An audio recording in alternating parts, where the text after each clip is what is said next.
selesai di sini, tapi mungkin inilah jalannya, harus berpisah.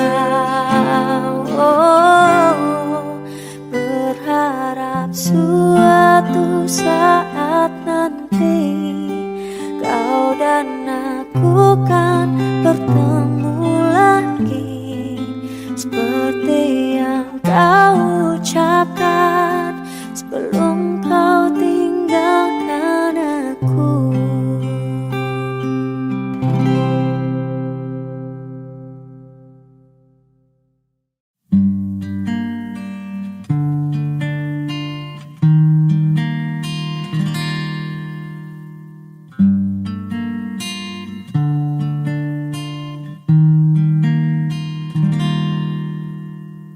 Tenggelam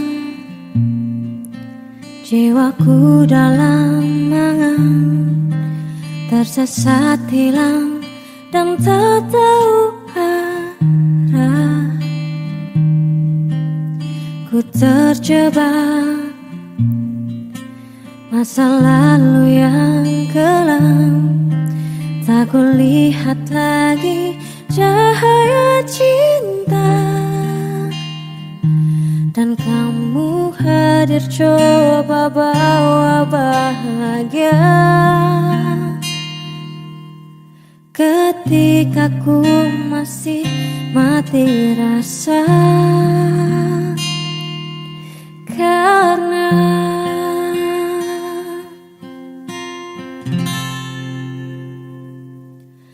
dia yang pertama membuatku cinta, dia juga yang pertama membuatku kecewa. Kamu yang pertama menyembuhkan luka, tak ingin lagi ku mengulang keliru akan cinta. Jadi kisah yang sempurna.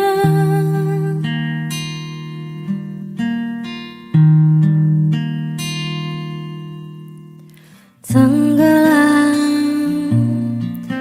jiwaku dalam angan, tak kulihat lagi cahaya cinta. Dan kamu hadir coba bawa bahagia,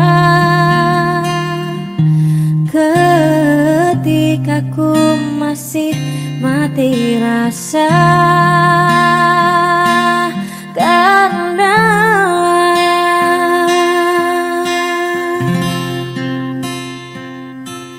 dia yang pertama membuatku cinta, dia juga yang pertama membuatku kecewa. Kamu yang pertama menyembuhkan luka, tak ingin lagi ku mengulang keliru akan cinta. Jadi kisah yang sempurna. Tuhan yakinkan cinta ini, oh, hati yang terkunci terbuka kembali.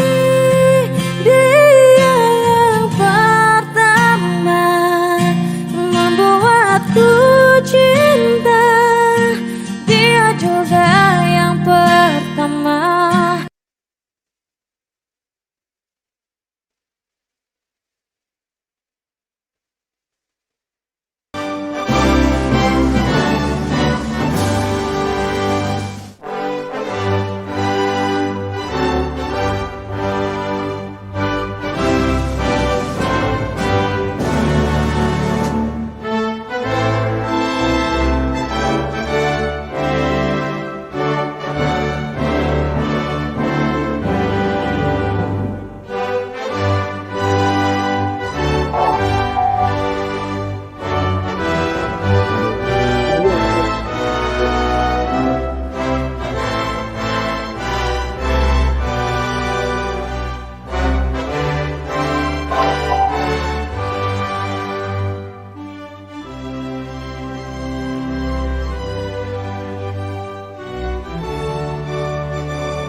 Oh, oke.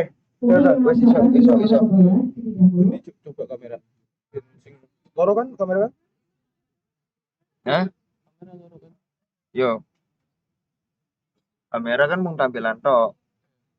Cek, cek, si, cek, cek, cek, cek, cek, cek, cek,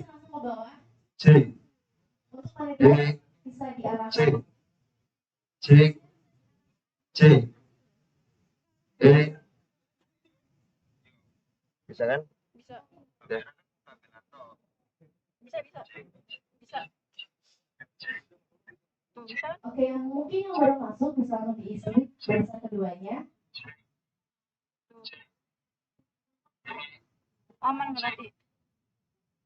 Baik, terima kasih.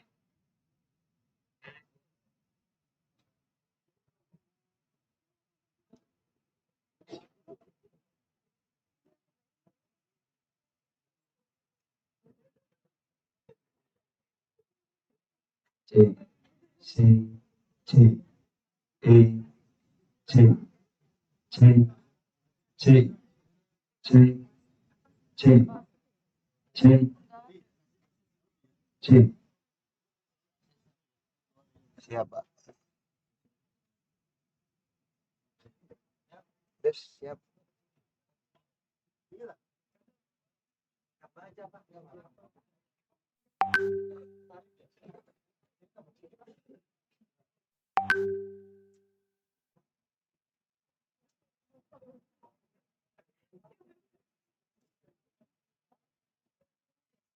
Dari sini nggak mungkin kan ya? Harus lewat sana ya berarti ya? Iya, lewat Ya. sana. Oke, siap. Nggak maksudnya itu nanti ke materinya itu kita lewatkan mana gitu. Iya. Terus nggak boleh pakai ini ya, nggak boleh pakai sepatu ya ke materinya. Iya, nggak boleh pakai sepatu. Nggak boleh harus nyeker. Oke, oke, oke. Iya, Bu. Assalamualaikum.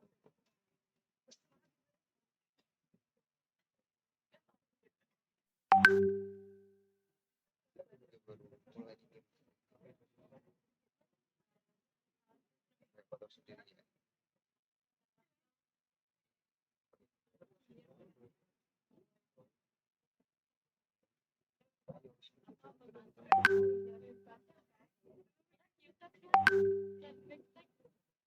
Ya udah.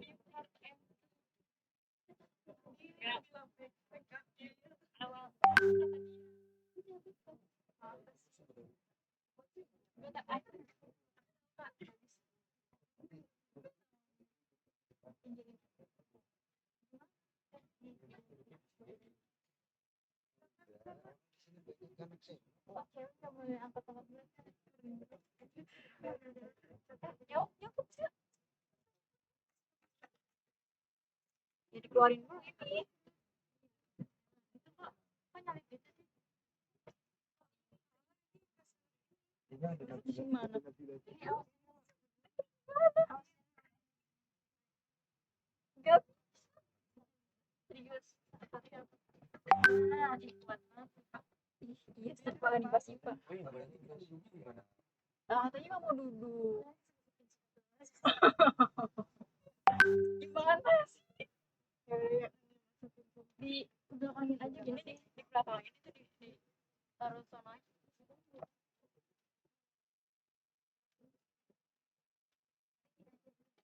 Ayo naik bis. Jelas banget. Lagi kebanjiran. Enggak boleh. Enggak boleh. Jadi suara bohong. Enggak. Bapak siapa? Mbak.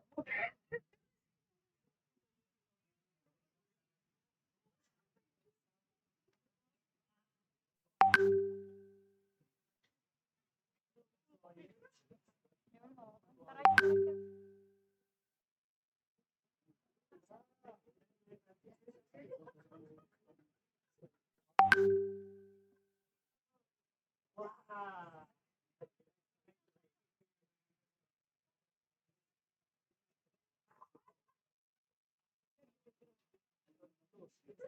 Nggak tahu pindahannya gimana.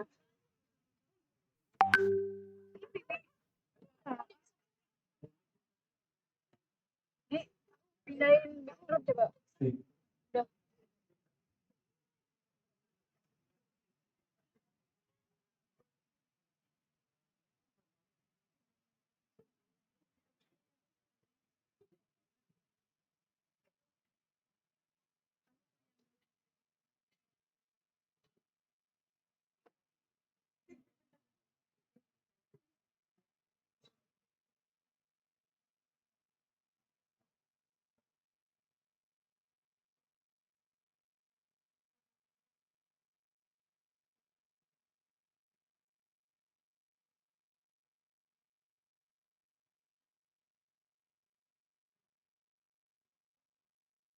Assalamualaikum warahmatullahi wabarakatuh. Yang terhormat Ibu Dr. Hajah Misbah Suka Elizabeth MO selaku Dekan Visip Wilayah Semarang. Yang terhormat Wakil Dekan 1 Bapak Dr. Ahwan Fanadi MAD. Yang terhormat Wakil Dekan 2 Bapak Dr. Fatul Khoir MAD. Yang terhormat Wakil Dekan 3 Bapak Dr. Haji Muhasan MAD. Yang terhormat Kepala Program Studi Ilmu Politik Bapak Derajat Haji Nur Syamsuddin MA. Yang terhormat Kepala Program Studi Sosiologi Bapak Dr. Haji Muhammad Parmudi MSI. Yang kami hormati Prof. Peter Suwarno dari Alumni State University. Yang kami hormati Prof. August Pradipto dari Hammersmith University. Dan kami hormati para jajaran dosen pengajar Universitas Islam Negeri Walisma Semarang serta para hadirin yang kami banggakan. The Excellency, Dr. Hajah Misbah Suka Elizabeth, as the Dean of Faculty of Social and Political Science.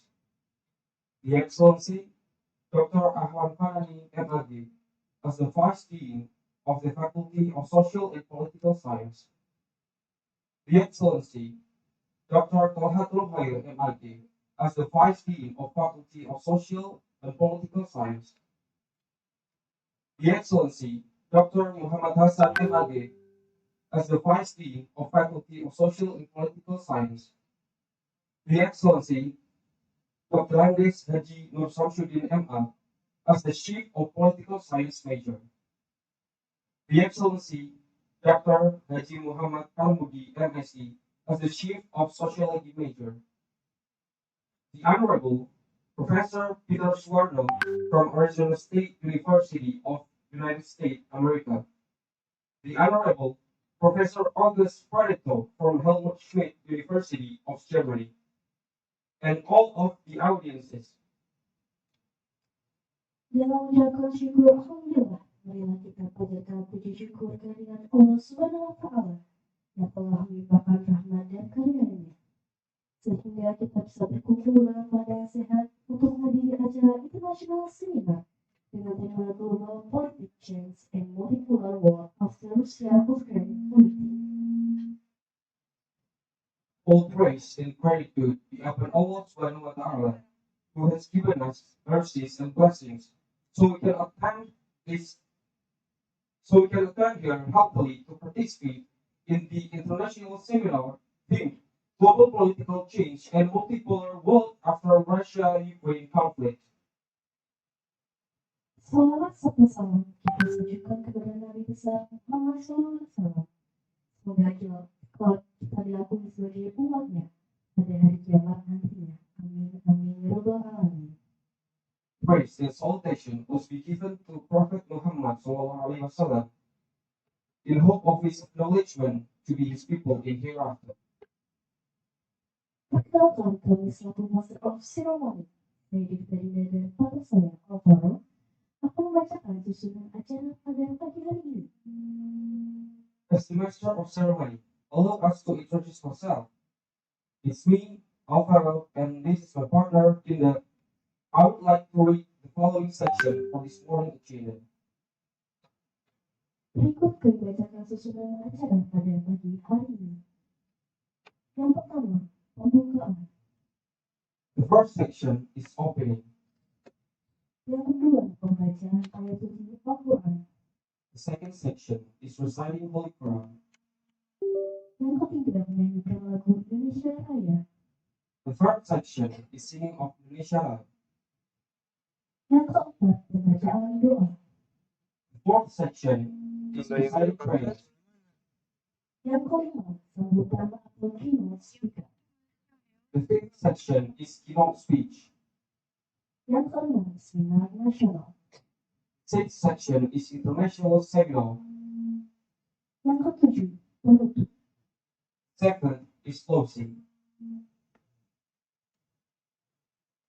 Marilah kita buka acara ini dengan bacaan basmalah bersama. Bismillahirrahmanirrahim. Semoga dengan bacaan basmalah tadi acara ini dapat berjalan dengan lancar. Amin. Heading to the first section, opening. Let us open the agenda by reciting basmalah, in hope of the agenda will be going well until the end. Amen. Selanjutnya, acara kedua yakni pembacaan ayat suci Al-Quran yang dibacakan oleh saudara Aisyah Syuhada. Kepada Aisyah Syuhada, dipersilakan. Heading to the second section, reading Quran, that will be delivered by Aisyah Shuhada. For Aisyah Shuhada, life is yours.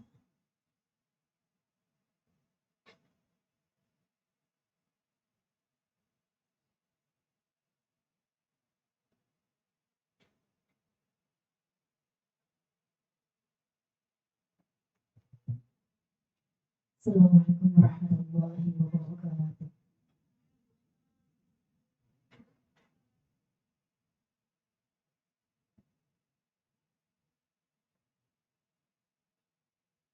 أعوذ بالله من الشيطان الرجيم.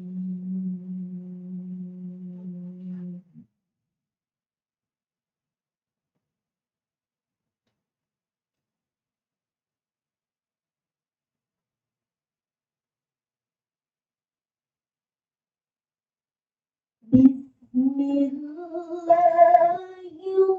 الرحمن الرحيم.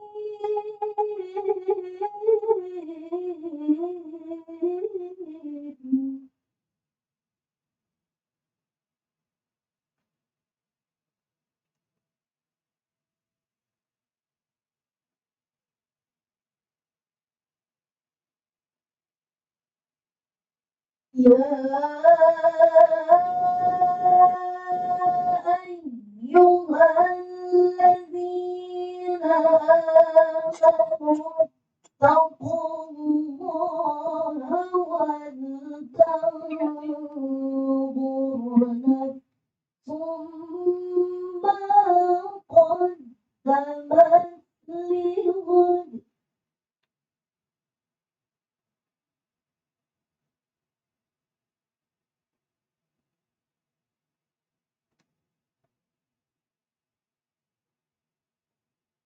واتقوا الله.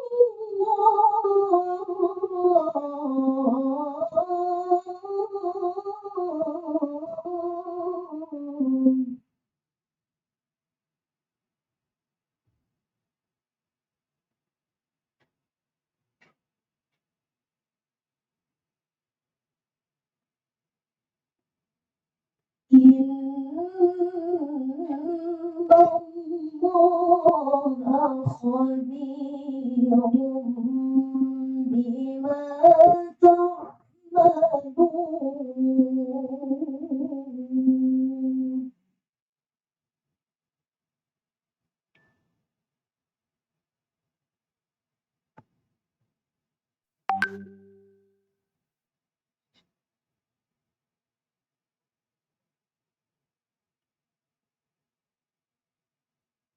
ولا تكونوا كالذين نسوا الله فأنساهم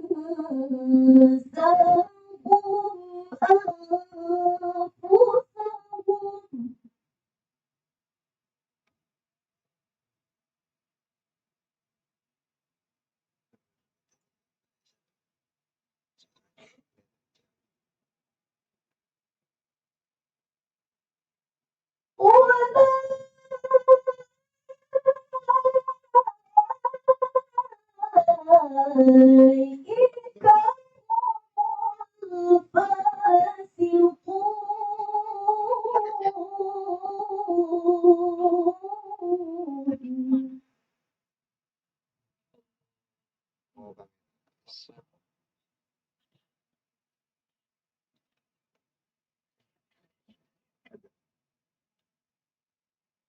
لا يستوي أصحاب النار وأصحاب الجنة.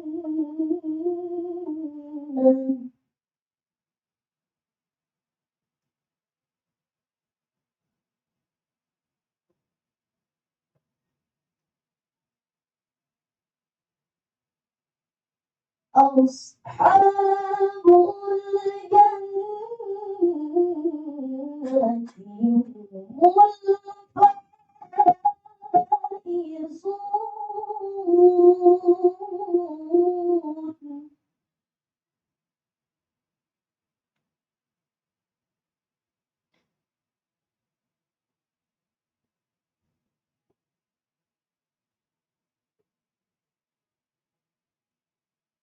لا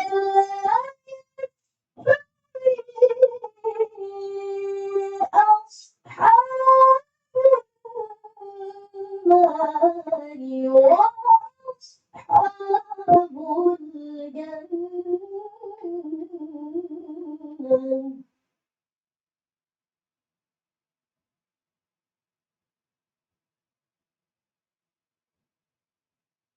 أصحاب الجنة هم الفائزون.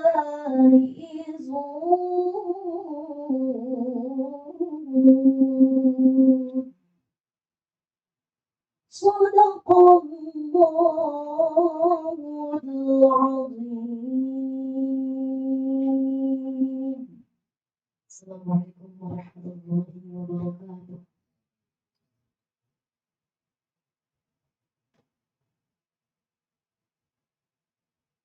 Terima kasih Saudara Aisyah Swada. Acara yang ketiga yang menyanyikan lagu Indonesia Raya yang akan dipimpin oleh Nabila Maharani. Hadirin dimohon berdiri. The third section is singing Indonesia Raya, will be conducted by Nabila Maharani. Ladies and gentlemen, please rise.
Acara yang keempat, pembacaan doa yang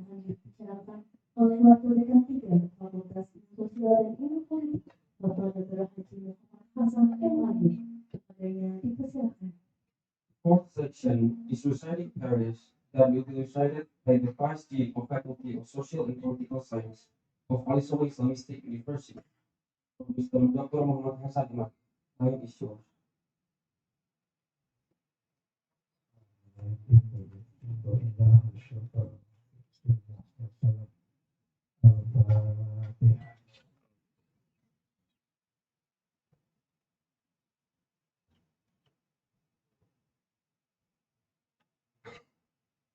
أعوذ بالله من الشيطان الرجيم بسم الله الرحمن الرحيم الحمد لله رب العالمين شوقي لحد الله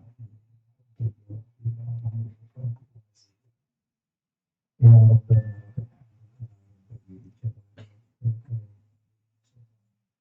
سبحانك لا نحصي ثناء عليك أنت على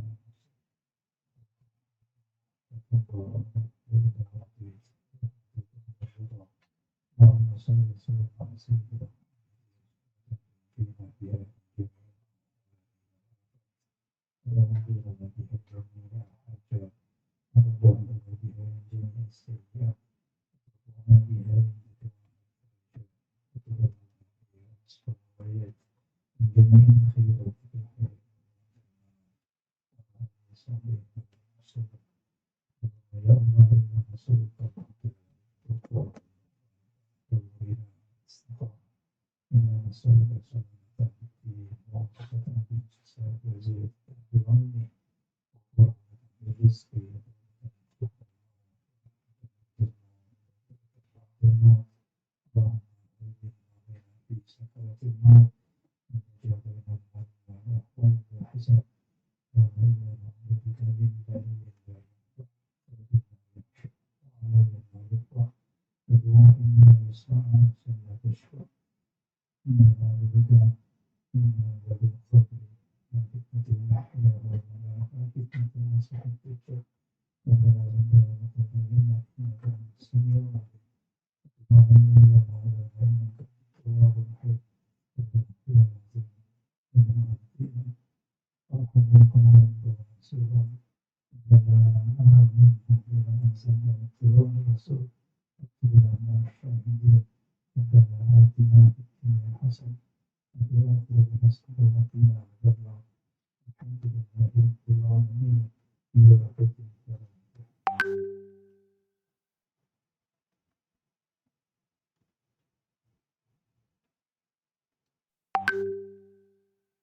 Kepada Bapak Dr. Haji Muhammad Hasan MAG, kami ucapkan terima kasih. Acara selanjutnya, keynote speaker yang akan diberikan oleh Dekan Fakultas Ilmu Sosial dan Ilmu Politik, Universitas Semarang, Ibu Dr. Haji Sufa Elizabeth MA. Kami persilahkan. The next section is keynote speech that will be delivered by the Dean of Faculty of Social and Political Science of Alisoma Islamic State University for Mr. Dr. Sultan Elizabeth M. Time is yours. Buka WA bentar ya. Buka WA bentar. Buka WA. Harus di sini. Iya.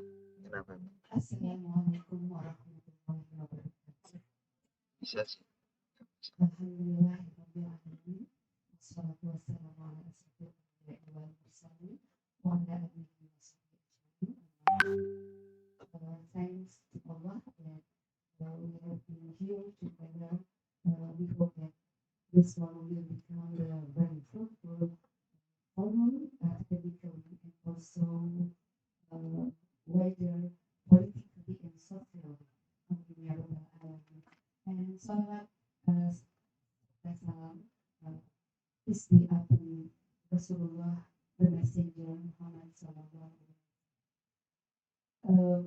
All the audience, the honorable head of the faculty, Vice Dean 1, excuse me, Peter and Mr. Prof. Radetu. He is in another team who is Jaffa for our English program for the student that will must be implemented soon. So he must go there in order to make sure the program will be prepared well. And Vice Dean 2, Dr. Toha also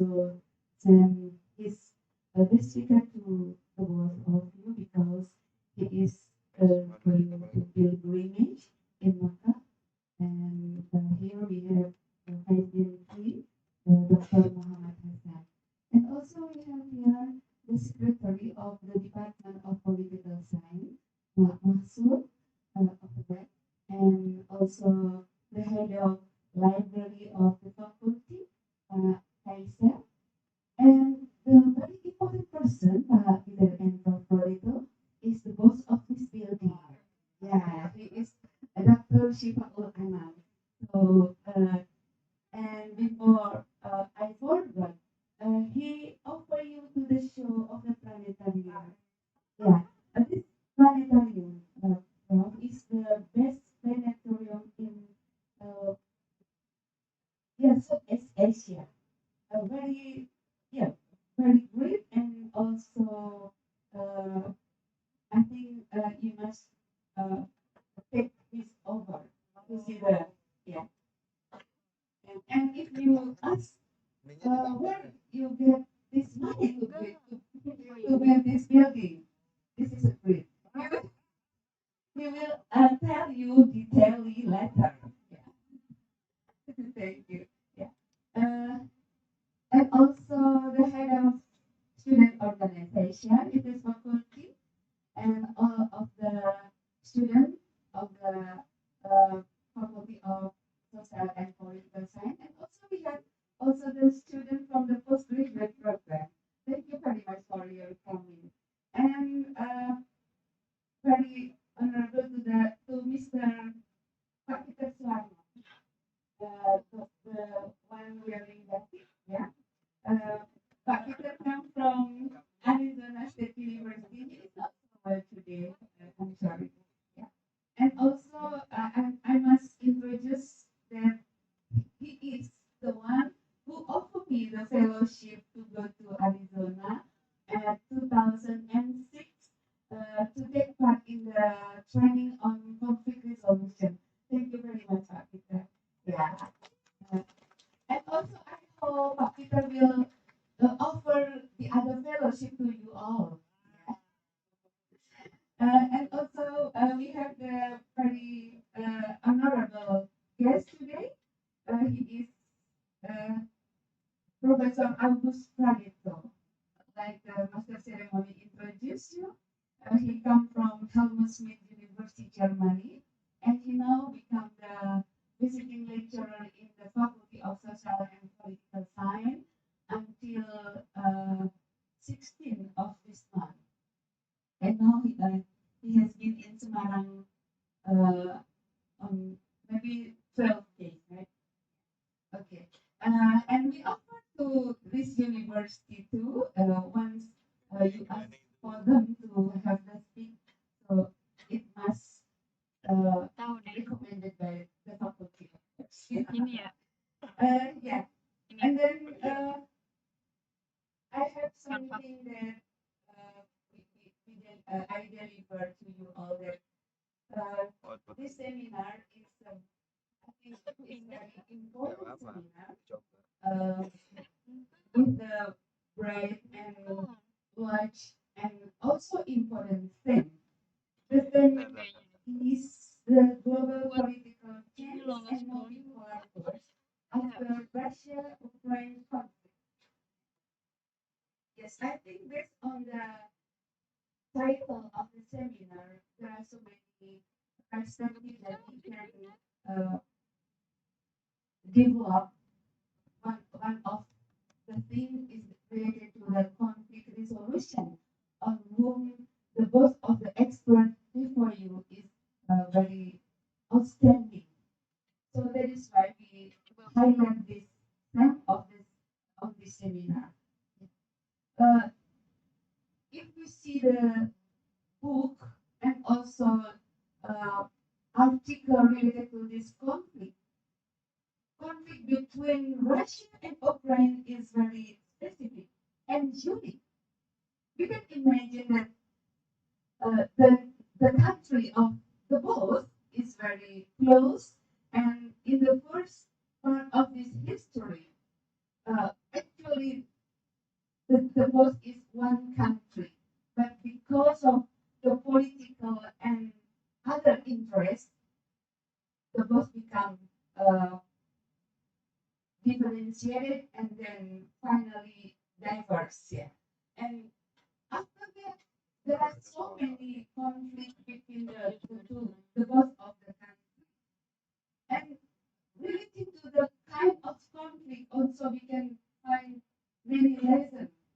I think conflict in Russia and Ukraine is not only conflict itself, but it can become the reflection source for us, especially for Indonesia as the multicultural nation, multicultural country. Uh, the conflict may arise at any level and any circle. So we hope that the both of the experts will underline many kinds, so you all as the student and also lecturer here may get much lesson from the speech. So for the both of the speaker, uh, this room actually the capacity is 100, but we manage our seminar into two kinds. It is factually presented here in this room, but also we have the streaming, yeah, the online audience, and also we uh, give the post to the student also to give the notice for from your lecture and give the reflection and critical note uh, based on your speech. Yeah, so I think yes, there are so many here, but more and more outside online. And for the student of my class, it is sociology, gender, ABC, and also the class for political, political identity. Uh, please take the note for that class. And for the audience here, Prof. Peter and Prof. Prodeto, I will give some special gift for 5 person having the best question. So please notice that your question will be give something. Yeah, there will be special gift for you. Yeah, so prepare the question related to the material of the speech today. Okay, I think it will make you more embarrassed and then enthusiastic in listening to the speech in order to make a good question to the speaker. I think that's all that I can deliver this time, but Pak Peter and Roberto, uh, excuse me that after the opening, I must leave for the faculty because there are some agenda that I will must be there. Yeah. Okay, thank you very much. And let's open our lecture today by saying Basmalah. Bismillahirrahmanirrahim. Thank you very much for the master ceremony and the committee working for the availability of the moment today. Assalamualaikum warahmatullahi wabarakatuh.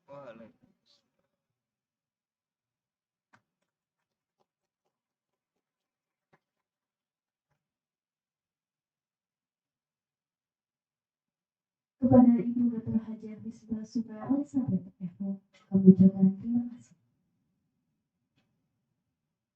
Thank you for the speech. Memasuki acara inti, yaitu seminar nasional yang akan dibawakan oleh dua speaker hebat kita, yaitu Prof. Agus Predato dan Prof. Peter Suwarno. Untuk selanjutnya akan diserahkan ke moderator kita, Ibu Tika Ifida Takasya, MA Takawesa, MA. Kepadanya dipersilakan. Heading into the main section of the agenda, international seminar that will be delivered by our magnificent speaker, Professor August Perdito and Professor Peter Swarno. We will engage the following seminar to our moderator, for Mr. Tika Ifeda Takayasa, MA. Time is yours.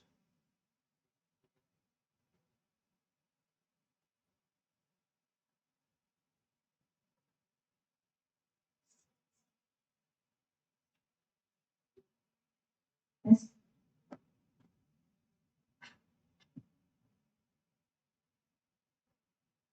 Okay. Bismillahirrahmanirrahim. Assalamualaikum warahmatullahi wabarakatuh. Honorable Director of Islam Islamic University, Professor Dr. Imam Taufik M.A. Honorable our Dean, Dr. Misbah Zulfa Elizabeth from the Faculty of Social and Political Science, and also the respectable our speaker today, Peter Suwarno from the Arizona State University of the America, and the second is Professor August Pareto from the Helmut Schmidt Hamburg, Germany. First of all, thanks to our God for the mercy and blessing to welcome you to this beautiful place within the good condition. And the second, all greeting to our Prophet Muhammad SAW. And it's an honor for me to be today's moderator. Introduce myself. My name is Ika from the Department of Political Science. Will be today moderator and will lead the discussion today. And our topic today is about global and political change in multipolar world after Russia and Ukraine conflict. It is very interesting topic because it's happening now. Uh, uh, the Russian aggression to the Ukraine is uh, the biggest attack after World War II, and it's involving the Europe and the other countries because of the NATO. Okay. And after that aggression to the Russia in February 2022, many countries, including Germany and also America, because of NATO, and the Russia said that the Ukraine is the backdoor of the Russia, and then Putin doesn't let the Ukraine to join the NATO. It is very interesting because of that war, many countries, including Indonesia, affecting because we import after importing the gas from the Russia, and many countries also get an energy crisis because of that. And without further ado, I will introduce you the first speaker, Professor August Pareto from Harvard University. He is expert in international relations, peace and conflict and studies. And without further ado, let's welcome and a big applause for our first speaker, Professor Pareto from the Harvard University. Thank you.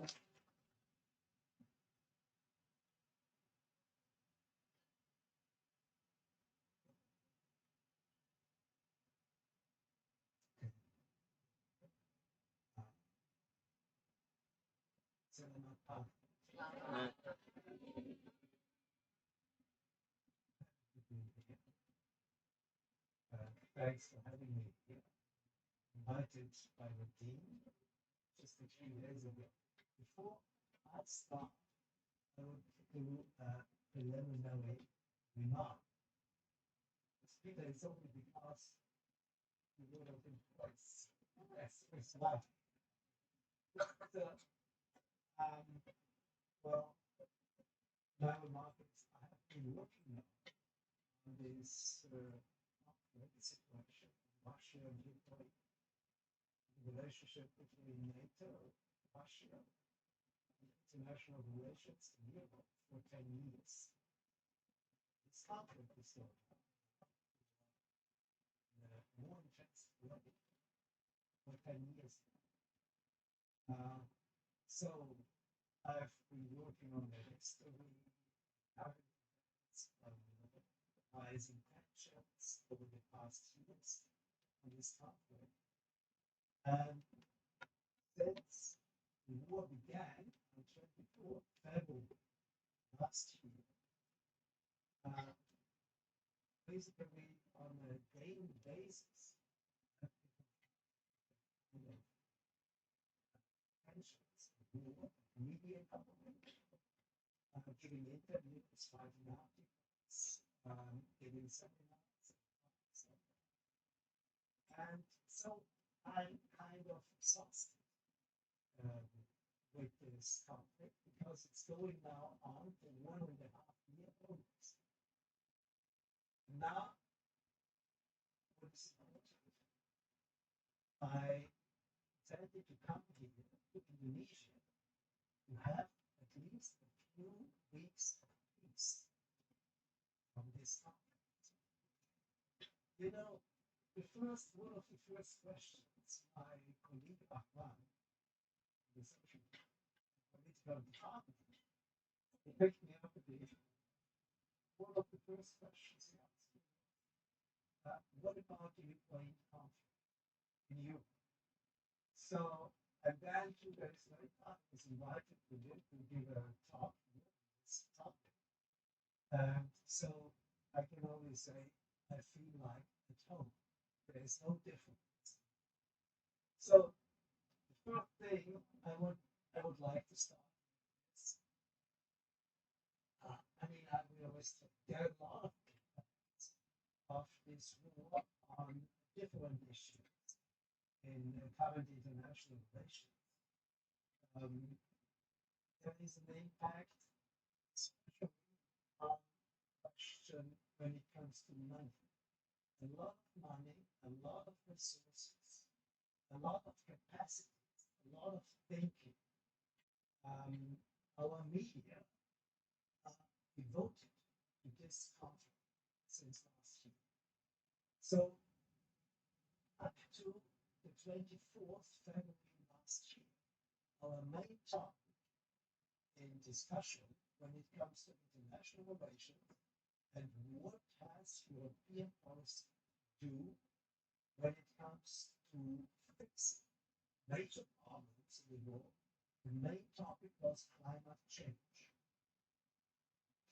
and how we fight climate change. This was the main topic for the past, let's say, 5-6 years. And we are thinking about that, developing new models in Europe and in Germany, right? How to manage that kind of climate change, to restrict it to the agreement we had in 2015 Paris. Climate change must not be more than 1.5, the maximum 2% the rise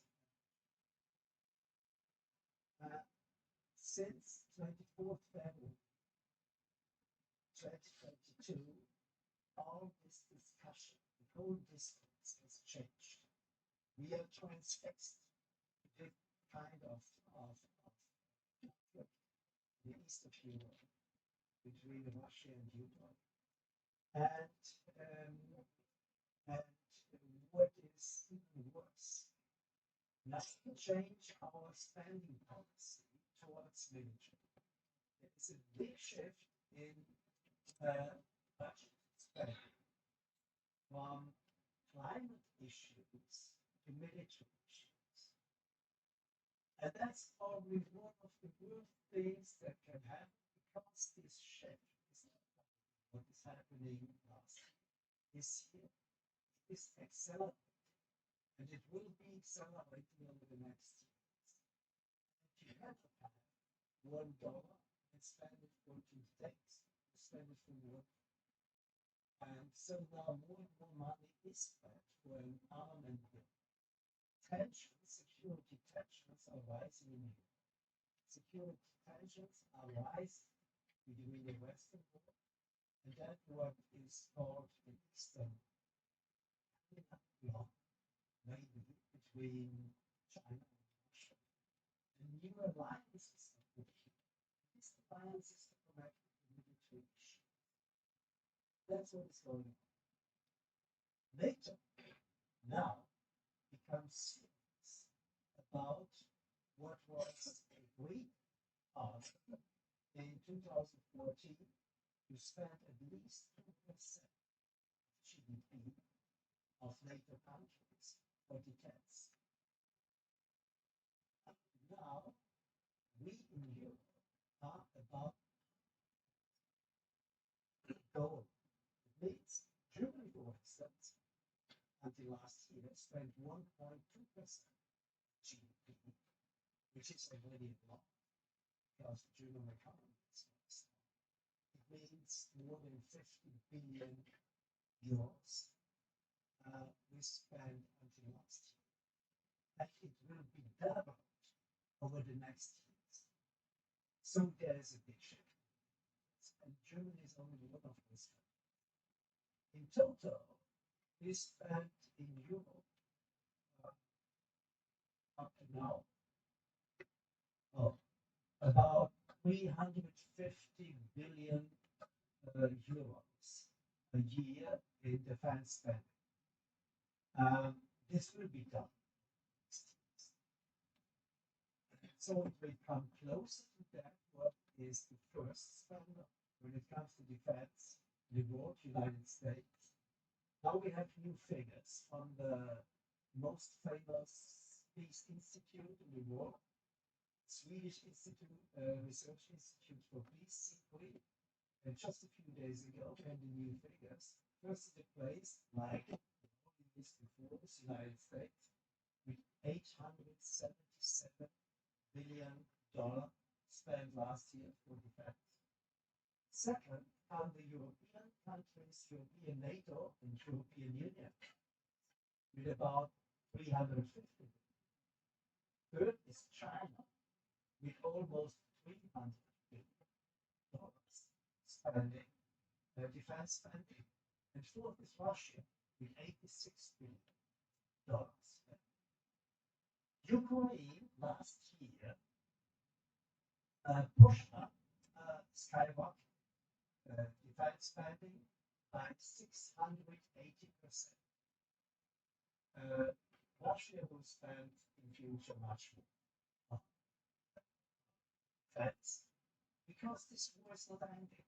You know, a lot of people say that last February, when the war began, the war will end within maybe a few weeks. I said, knowing what was going on in Afghanistan after 2001,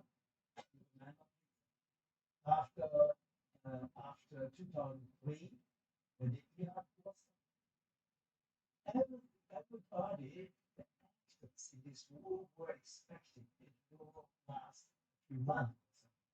Even some were speaking about a few weeks. Afghanistan, now it ended last August. The last troops were going out. And that means after 20 years. Iraq was more than 10 years war, and the impacts were catastrophic.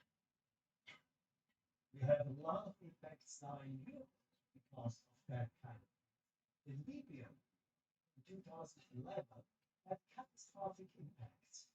We had mass migrations from devastated countries in the Middle East, in North Africa, millions of refugees coming to Europe and making the political situation, not only the financial situation, making the political situation worse because there's kind of nationalist rising in Europe because of these refugees in all European countries. And nationalism means less democracy. It means less democratic attitudes. That's what we are facing. And the same will be and is going on with the Ukraine conflict. Only in, there are about 4 million refugees in Ukraine, from Ukraine, in Western Europe. In Germany, we have more than 1 million refugees. This creates additional problems. So, the impact of this war in European societies is double. First, there is a shift in the attitude, what we think is priority now in politics. The priority now is security. It's not anymore climate change, and this will continue. Second, defense spending becomes more important than spending for climate change. And third, less democracy and more national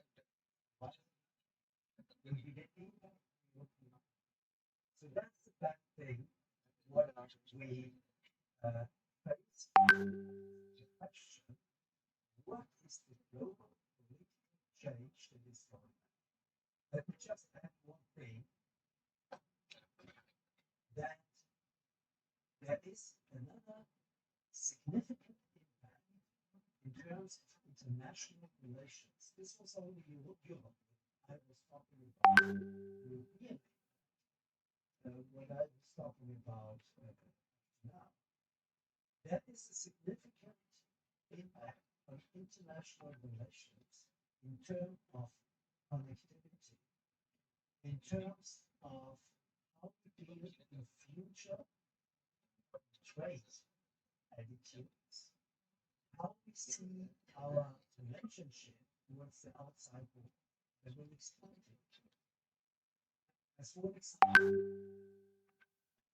about 3 years ago, the biggest Chinese logistics company, Costco, container, cargo, shipping company in the world, intended to invest in Hamburg. This is a northern harbor city. It's like almost like some in terms of inhabitants, the millions flying to the city. It's a big, it's the second biggest harbor city in Europe.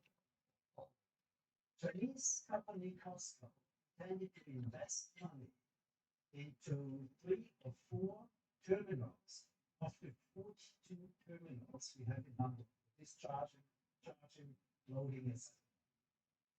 And this was not a problem until 2 years ago. We have done it. It should have been done. Now, after this war, it's a new discussion whom we can trust. If in a major conflict, China will not use its investment and its equipment to some parts of the harbor to interfere in the infrastructure of the harbor port, the harbor, and by that harm logistics and infrastructure in Germany and in Europe. This discussion intensified over the past year during the war. And the outcome is that Costco is restricted to invest only in 1 terminal of the 42, and only 25% of this terminal they can invest, so that there is no danger. This is one example that this trust is rising among Western powers and Eastern parts of the authoritarian world, not knowing if not China as possible most important rival for the Western world, and harm in some harm. And now this is only the Hamburg harbor itself. Fact is that we now closed down all the kind of electronic shipment of all that kind of technological trade between Russia and Europe, which was an intense operation up to now, until this point. We closed down to zero.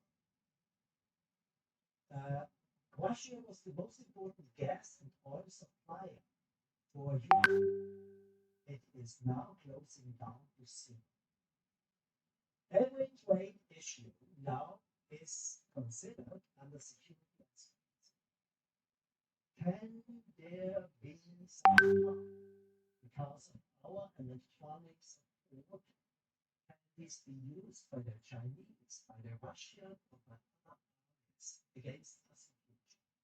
So there will be new restrictions trade. We see international relations by this war in a new way. And that's probably one of the most negative impacts we have in future when it comes to international relations. Not that kind of globalization in terms of interconnectivity, in terms of open trade, like we had. Not that kind of population attitudes, like we have to complain about that because we are one people in the world facing the same challenges. But security issues are much more important. Suspicion, distrust is rising. And that has a lot of impact of cooperation in international institutions. So that's what I would like. Let's now tell about what is the impact of the Ukraine-Russian war on the European situation and in terms of international relations in the future. Thank you.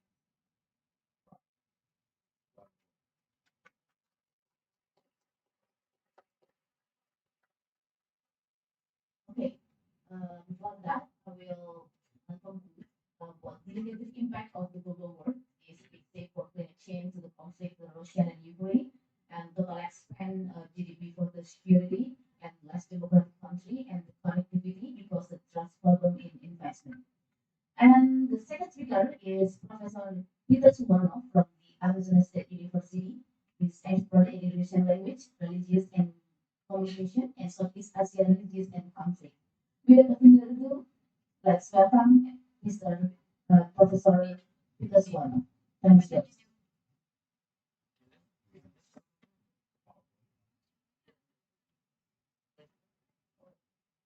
Well, Assalamualaikum warahmatullahi wabarakatuh.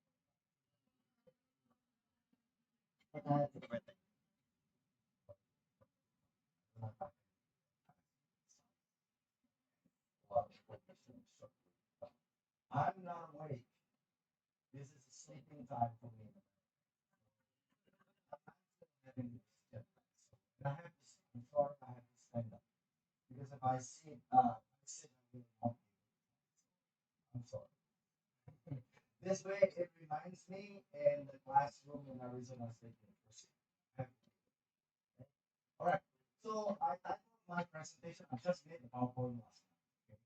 So the rise of authoritarianism in the world and alliances after the invasion. I will start next. So I will start with you probably are familiar with the name of Francis Fukuyama. Anybody knows Francis Fukuyama? Yeah, you must have read that. The famous book was, well, this is at that time famous, no longer famous. Because he said the end of history. And it's about human evolution. Meaning after the Cold War, the demise of Soviet Union, the independence of small country used to be under the Soviet Union, Russia. Now they're in the move for democratization. Okay? So under Boris Yeltsin, you know that they're all moving toward democratization. That's why Francis Fukuyama said, well, if the most powerful authoritarian country now succumb to democratic principles, well, there's no more argument. Everybody is for democratization. Okay? And that's true to some extent because if you look, this I mean, there are 35 democratic countries, and in 2010 it's about 150 democratic. So that means it's true. Everybody is moving. Every country is moving toward democratization. Well, that's not totally true anymore now. Okay? So Freedom House researchers and a lot of researchers show that autocracy tend to increase with the world leaders who disregard democratic process and principle. And starting like limiting the press freedom, limiting criticism against the government. And then I will also cite, well, in the next presentation later, 2 days later, in a seminar, I will also talk about John Always. Even John Always presidency, John Always government is also affected by the idea of listen. As a matter, there's a paper by Thomas Powers, a researcher from Australia, who said the title of the paper is John Always Authoritarian Turn. Okay? So why is it? And the Jokowi, there is not much opposition. All the oppositions are blocked. Okay, the majority of the parties. This kind of trend is not only in Indonesia, but also in a lot of different parts of the world. Okay, so that's why, well, practice freedom is not totally right. Some people are totally wrong. Okay, authoritarianism is not dead. Actually, there are an increase, and the reason for why I will explain later in his second book. This is his first book. His second book. Next one. Next slide. Next slide. Next slide. Okay, this is the second book. So the title is Identity, the Demand for Dignity, and the Politics of Resentment. This is 2018. Why 2018? Because after Donald Trump was elected, he completely realized it. Wow, there's a movement of authoritarianism, not only throughout the world, not only the developing world, but even in America, with the election of Donald Trump. Okay, so why is that? Why is that? Well, he used Francis Fukuyama used the term demos, and he's trying to explain that word to mean identity or the recognition of dignity and identity, meaning that certain group of people in the world needs to be recognized. Their identity need to be recognized, or their fear that their identity doesn't matter anymore. So Europeans are afraid. Some Europeans are afraid that their dignity, their identity as Europe, the idea of Europe, is going to be eroded with especially the incoming of immigration. That's why there are a lot of anti-immigration movement. This is the same in America. There's a lot of anti-immigration movement. There's a lot of words that is anti-minority that never was expressed. And Trump gave the people of America the vehicle to say, yes, you can say something racist, you can say something anti-democratic, that is Trump. And that is in America. Imagine if America can do that. Imagine other countries that are still learning to embrace democratic principles. Okay, that has a lot of ramification in terms of the return of authoritarianism in the world. Okay, so Putin is the same thing. It's about dignity. Where is Russia? Where is the Soviet Union?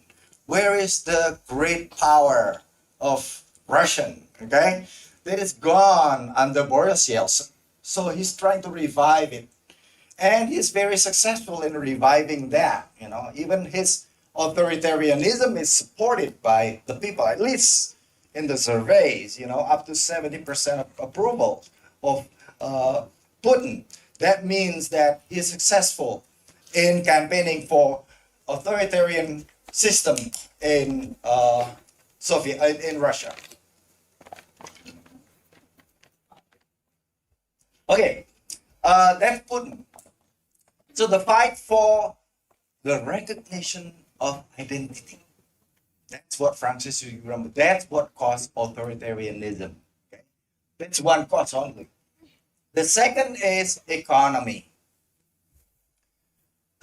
China used to be a very poor country. You remember that, right? And now China is a wealthy country. Russia is the same, actually. He exported a lot of commodities throughout the world. Europe is dependent on gas and oil and all that, dependent on Russia. So Russia has a kind of a leverage. So it's part of the power, So that he needs to be recognized. And not only that, he think at one point that Russia can expand and maybe relive the idea of Soviet Union, okay? Trying to embrace the independent countries to become part of Soviet Union style. So the problem of the authoritarianism and the reason for the war, can you go back again to the previous one, please? Thank you.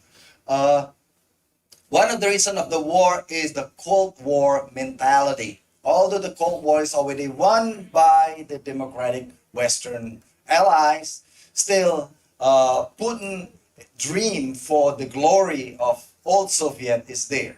Okay, so that's the second one. I was talking about economy of China. China was a poor country. In the past 20 years, China was successful in elevating the poverty, eliminating the poverty level in China. So it becomes a wealthier country. So because of that wealth and economy, it has the leverage, it has the power. It has even the power to bully. It has the power to intimidate. Even Australia was criticizing about human rights. Australia was criticizing about the handling of the COVID-19 in China. And China retaliated by stopping all the imports of wheat, coal, and other commodities from Australia. And it impacted the economy of Australia. In the past, China didn't have that power. Now it has that power. And China can prove actually, hey, you don't have to be democracy to be successful economically, to be prosperous economically. As a matter of fact, China tried to campaign, hey, actually, it's more efficient, more effective to be authoritarian than to be democracy. That's the rise of democracy. Well, Russia is influenced by that idea. And Russia feels there's a power. Okay, so they invaded the Ukraine, and of course it was a miscalculation, but he did it. Okay, and it was also a miscalculation on the part of Russia in terms of how it will affect Europe in terms of gas and oil exports. Okay, but also there's a miscalculation on the part of different parts of the world. That it's not going to happen, but it happened. Okay. The sanction also does not work well, not as well as expected, because Russia still survived despite the sanction. You know why? Collaboration. This is another third. So the first one was identity, dignity of a certain group that needs to be recognized. Second one was the economy power. The third one is, now I forgot. The third one is, I'm sorry? The collaboration. The strengthening collaboration among the authoritarian nations. And this is an alliance that you already mentioned, So Russia's continued war in Ukraine is also supported by, first, Iran. Iran is supporting weapons. China, maybe not very visible, but it is definitely supporting, okay? India, to some extent, because India is importing a lot of commodities from Russia. So that collaboration strengthened the idea of, hey, you don't have to be democracy. You can be authoritarian. Okay? And it impacted Indonesia. Why the Undang-Undang Cipta Kerja? What was that? They were talking about for investors, for efficiency. But it's not good for the laborers. Not good for the laborers. But that's how China won economically. And this is a problem. This is something you have to think of. Do you want to be efficiency, effectivity, a la authoritarianism? Or do you want to be more democracy, more rights to the labor? If you look at China, why China become the most successful factories of the world? Authoritarianism is one of it. I can tell you, you have to work. What is the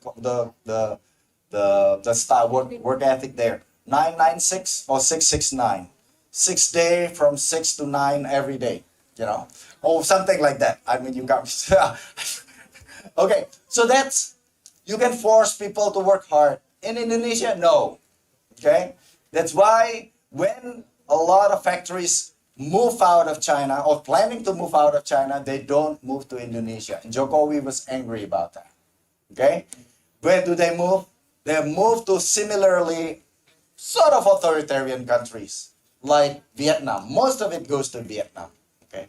Because it has also sort of authoritarian styles, okay? So that's the collaborate. So first one was the dignity, economy, and then the collaboration among the authoritarian nations. That makes it. So the war between Ukraine and Russia is a proxy war actually between democratic countries versus authoritarian countries. Okay. It is represented in that war. But that war also resonated throughout the world, okay? Not everybody is supporting the invasion. although the majority, okay, you can go to the next one, but I'll go back to that actually. You can go the next one. This is just, okay. Okay, this is, okay. Now it is not easy to criticize authoritarian countries. Criticism against authoritarian country can backfire. The example is, I told you that we talked about this morning with Professor Predator. So, for example, Saudi Arabia is an authoritarian country. Okay, you must accept that it is. So America and Saudi Arabia have been strong ally for a long time. Today it's a little bit different. What was the difference? Because Biden tried to criticize Saudi Arabia on the Khashoggi case, and then also on the fact that this is a pariah country. It's an authoritarian country. So that really hurt Saudi prince. That why the relationship now is not very good. And they have also their economic leverage, their economic strength. They try to stop or to reduce the output of oil production that could affect also the inflation in the United States. It's sort of like a retaliation. Okay, so countries, authoritarian countries with a lot of abuses of human rights cannot be easily criticized. The criticism against them can backfire. Okay, so that is the challenge nowadays. Different from the first time when Fukuyama wrote the first book. Yes, you can criticize authoritarian principles, authoritarian countries. Now it's not that easy. Okay, because they have leverage, they have strength, they have power economically as well as politically. Okay, so that is going to be our. Am I running out of time? How much more time do I have? 5 minutes. Okay. So that is kind of the situation of our global alliances not only among authoritarian countries but also democratic countries. But at the end of the day, this is my own opinion because I'm frequently asked, with the effectiveness of Chinese authoritarian economic system, whatever that is. Okay. So, do you choose authoritarianism or democracy? At the end of the day, I will still choose democracy. Okay? Just to tell you, no. Why democracy? The best countries in the world are still democratic countries. Okay? At the end of the day, abuses is inhumane. Okay? There's a lot of violation, and it is okay to have, sometimes it is okay to have a long process, sometimes expensive, like the election that we have in Indonesia. People complain about it being long and expensive. I think there should be discourses campaigning for the fact that even if it's long processes, actually it can accommodate well the opinion of a lot of people rather than the authoritarianism. Okay? All right. Let's go to the next one, probably be toward the end. The last slide, very end. So yes, the war now is politically on the ground and financially the spending. Okay, we have reasons to be pessimistic, as Professor Perdeto stated. Actually, the spending for military security is so high. What does that mean? We are getting ready. That means we are preparing for war. We're really ready for war. We're not preparing ourselves as much for peace. Okay?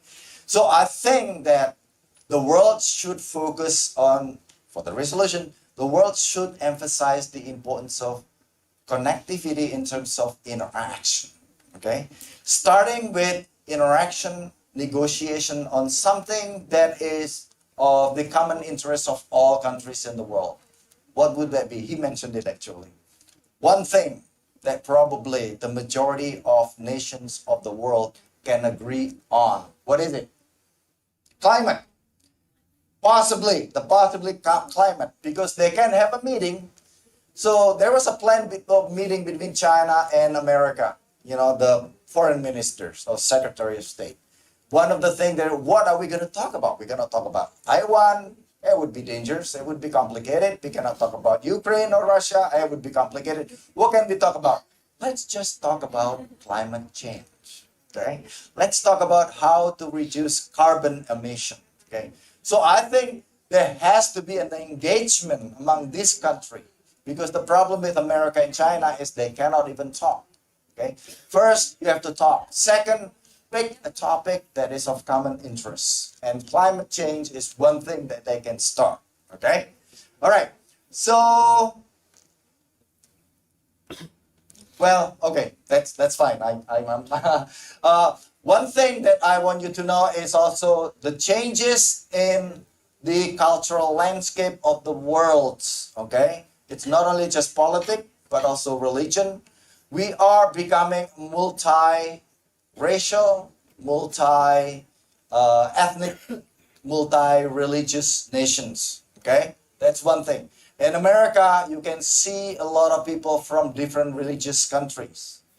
Okay? You can see Muslim, Hindus, you can even see it from their attires, you know, the way they dress, you know, and all that. And I think that a lot of countries are still not used to it. So when we talk about interaction, I think that tolerance for differences has to start in different parts of the world, because the idea of ethnic superiority is also one of the reasons that contribute to authoritarianism. Okay? All right, I have to stop there so that there'll be more time for questions. Thank you very much. Assalamualaikum warahmatullahi wabarakatuh. One more big applause for Professor Peter and Professor Pradito. If I can conclude from Professor Peter, the rise of authoritarianism in the world after Russian and Ukrainian conflict is first is dignity, second is identity and economical gain and collaboration between authoritarian country, and the world should initiate peace by talking about the climate change. Okay, and next section is the question and answer. Please raise your hand and tell your name and from the major. Please, everyone should, yes. One, the other, from the student, yes. Once again. The female, the woman. Once more. Okay. Okay. First.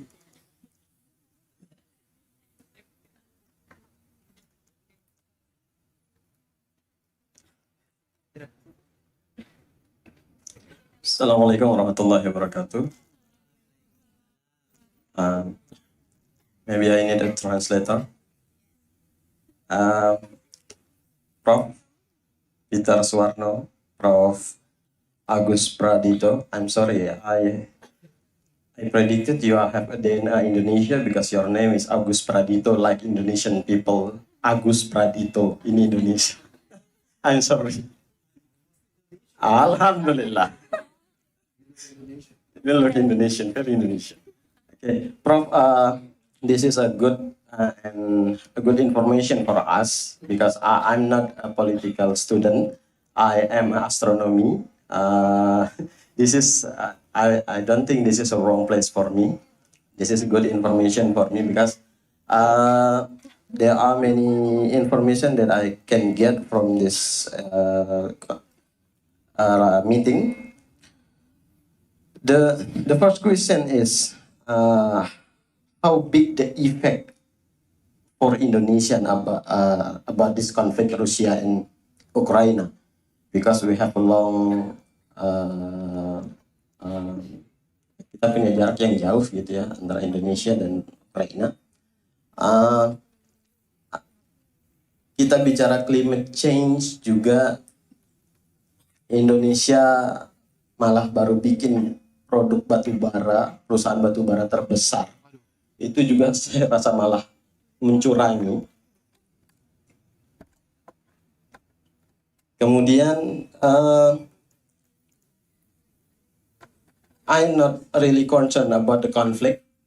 I just watching a video from news and from YouTube also about the conflict Russia and Ukraine.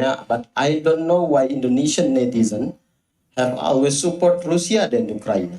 I don't know. This is very sympathetic for me is sympathetic for Ukrainians also, but the idea is not like tadi ada imigran yang kemudian dibicarakan.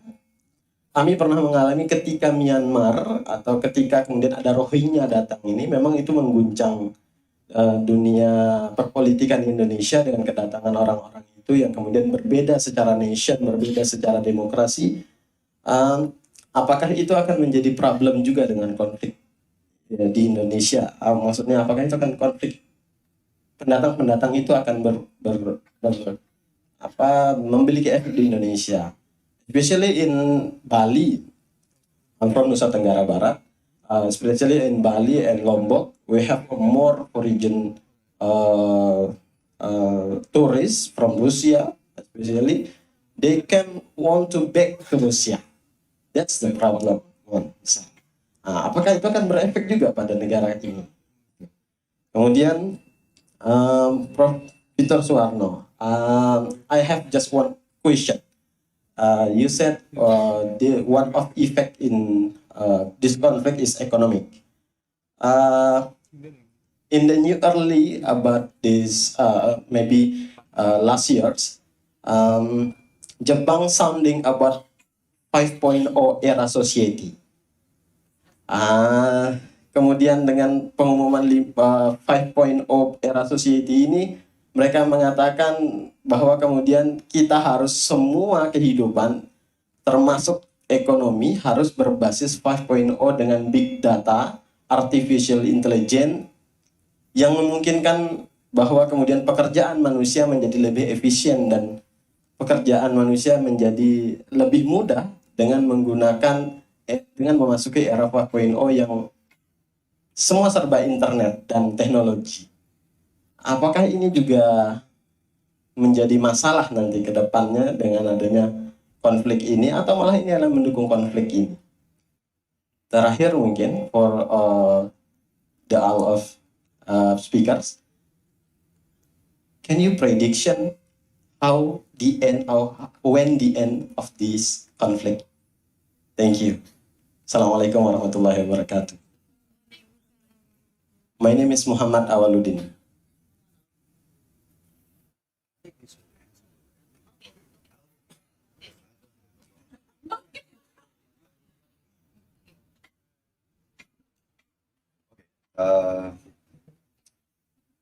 Impact on Indonesia. Okay, I will answer one of the question. Why Indonesian netizens support Russia? Do Indonesians support authoritarianism? Do you really want authoritarianism? No. Let's do direct of a connection. No, but you have common enemy. In a lot of discourses of Indonesian politics, international relations, you always have common enemy. You know what your common enemy are? Who your common enemies are? Or who are Indonesian common enemy? Come on, we just had it before. Israel is one of them. Because of Israel, you didn't have the Olympic, the World Cup in Indonesia.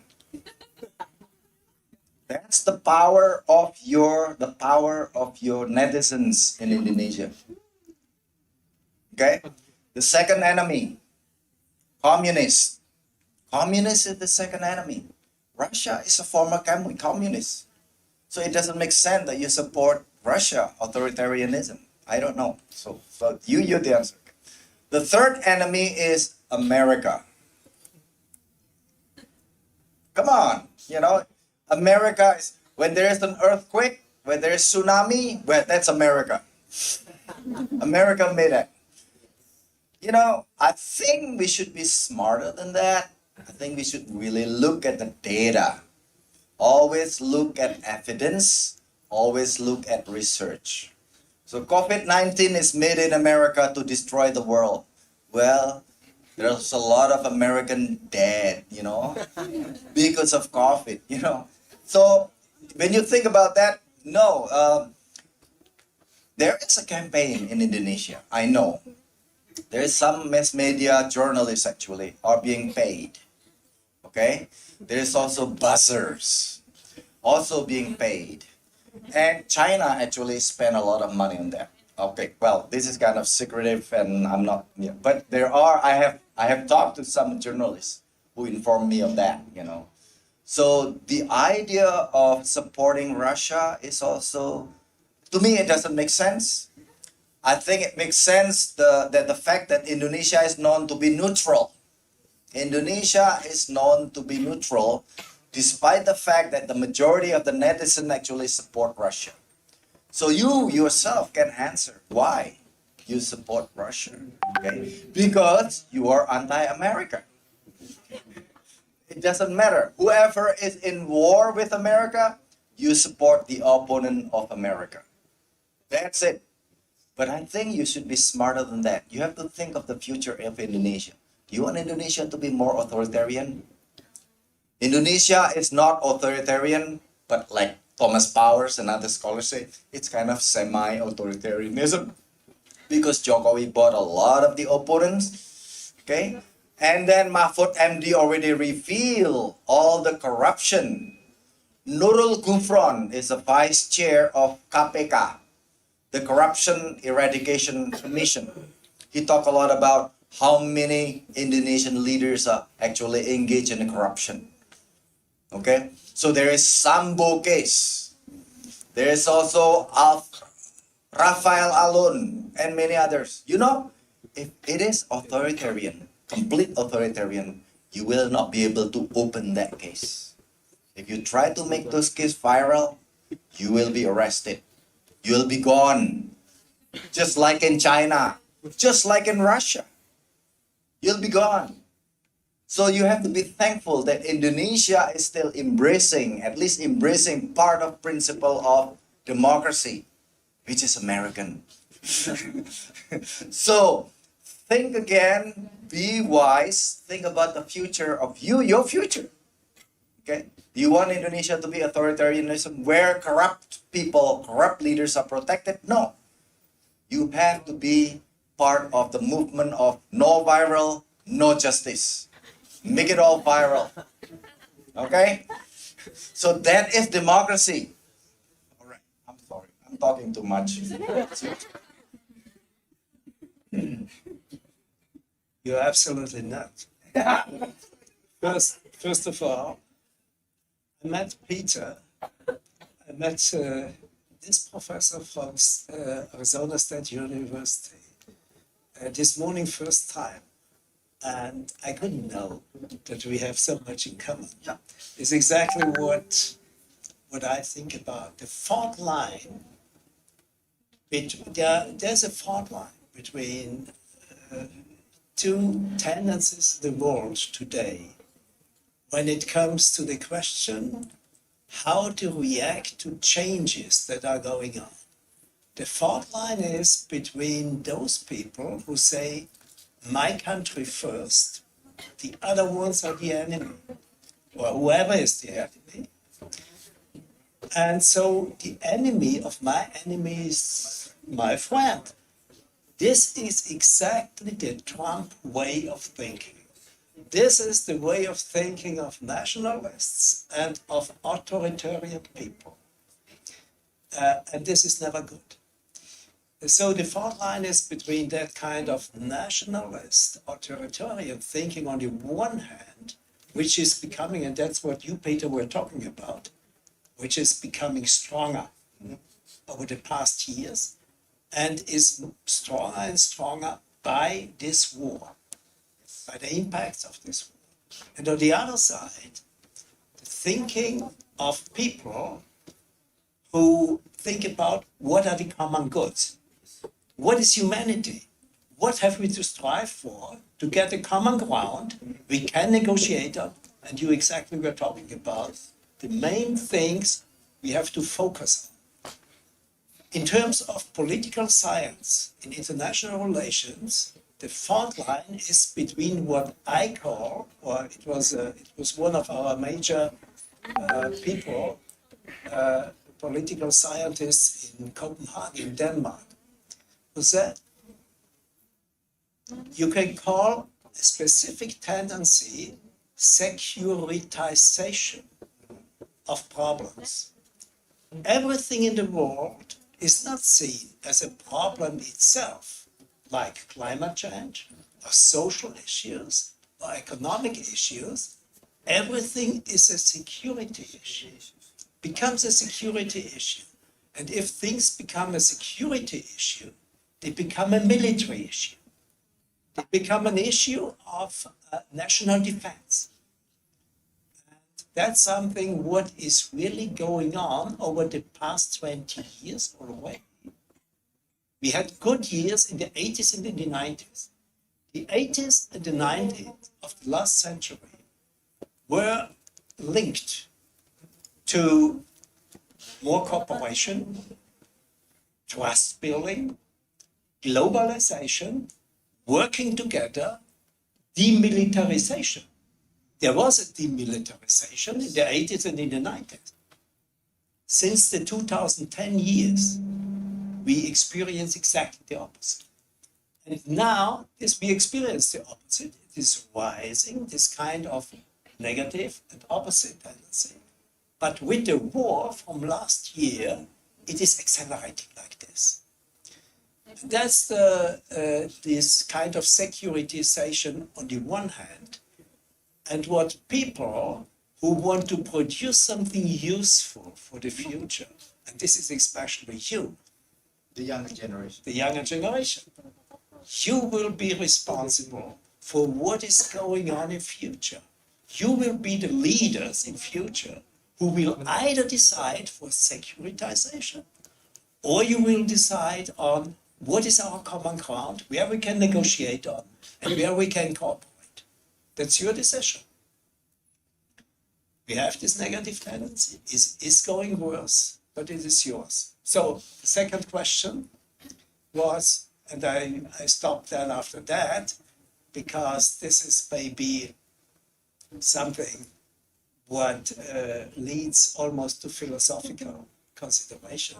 When does a war end? This is something, first of all, the war is not something abstract.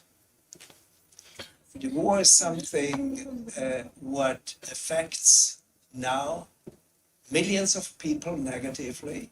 10,000 of people, soldiers and civilians, were killed last year in this war. Ukraine has 4 million refugees abroad and 6 million refugees within the country.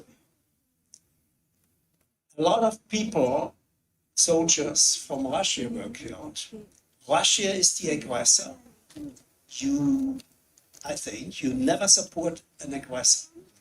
If there is something we can rely on in this world, if there is something we have to insist on in the world, is the international law.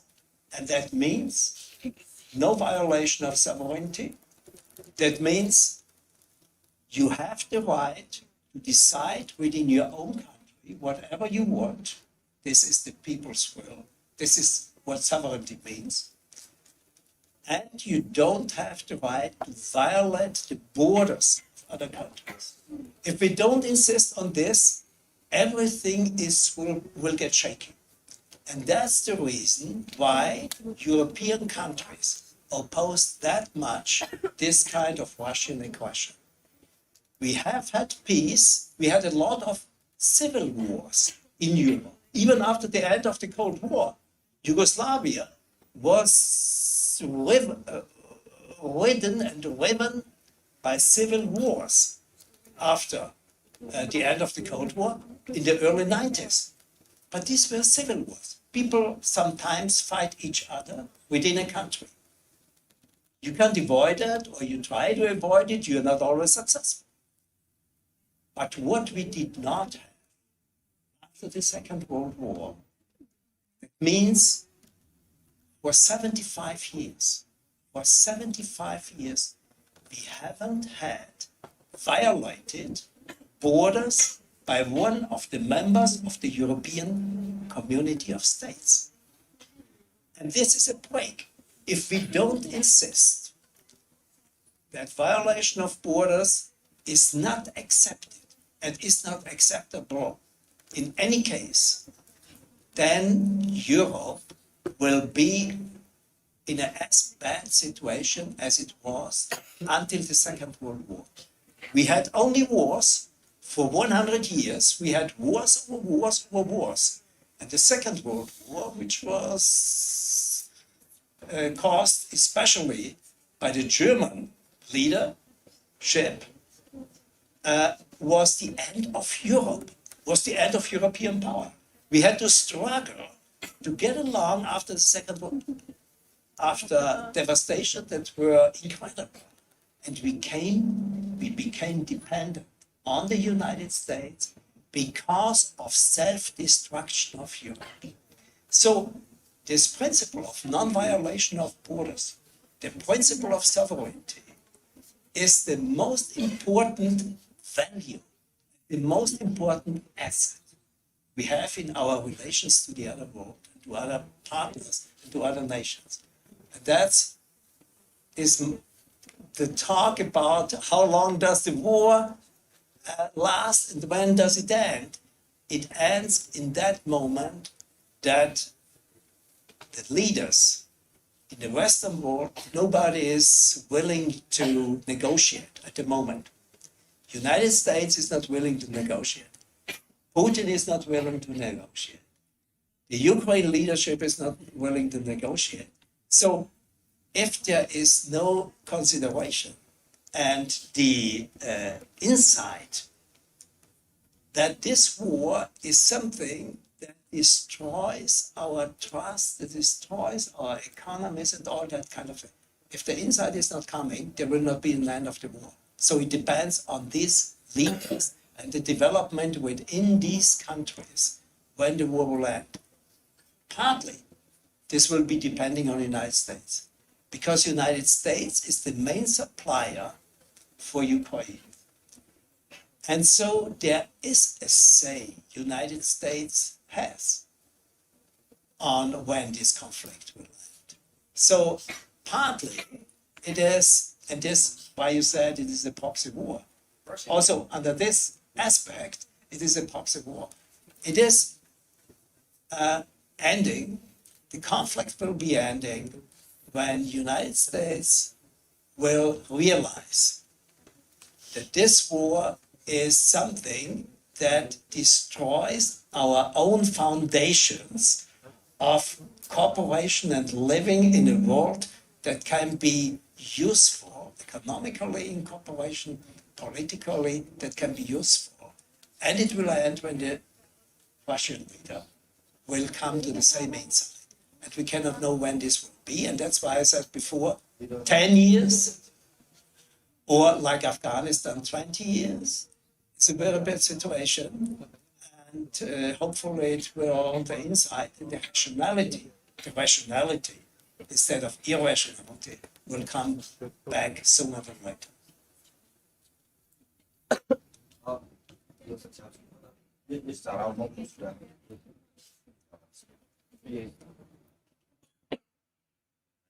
Yes.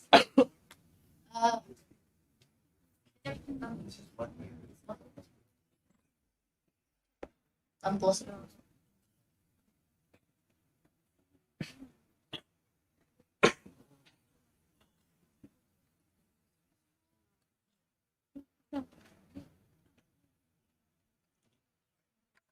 Assalamualaikum warahmatullahi wabarakatuh.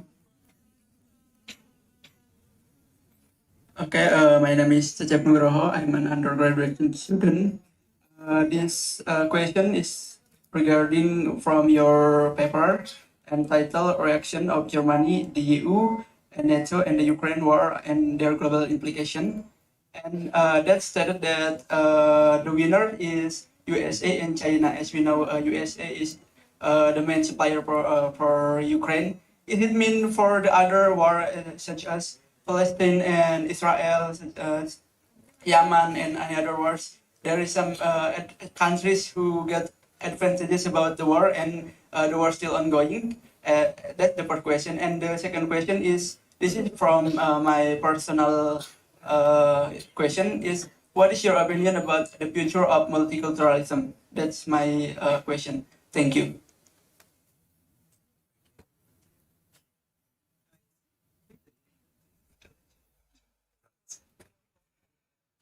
Uh, well, let's say after the end of the Cold War,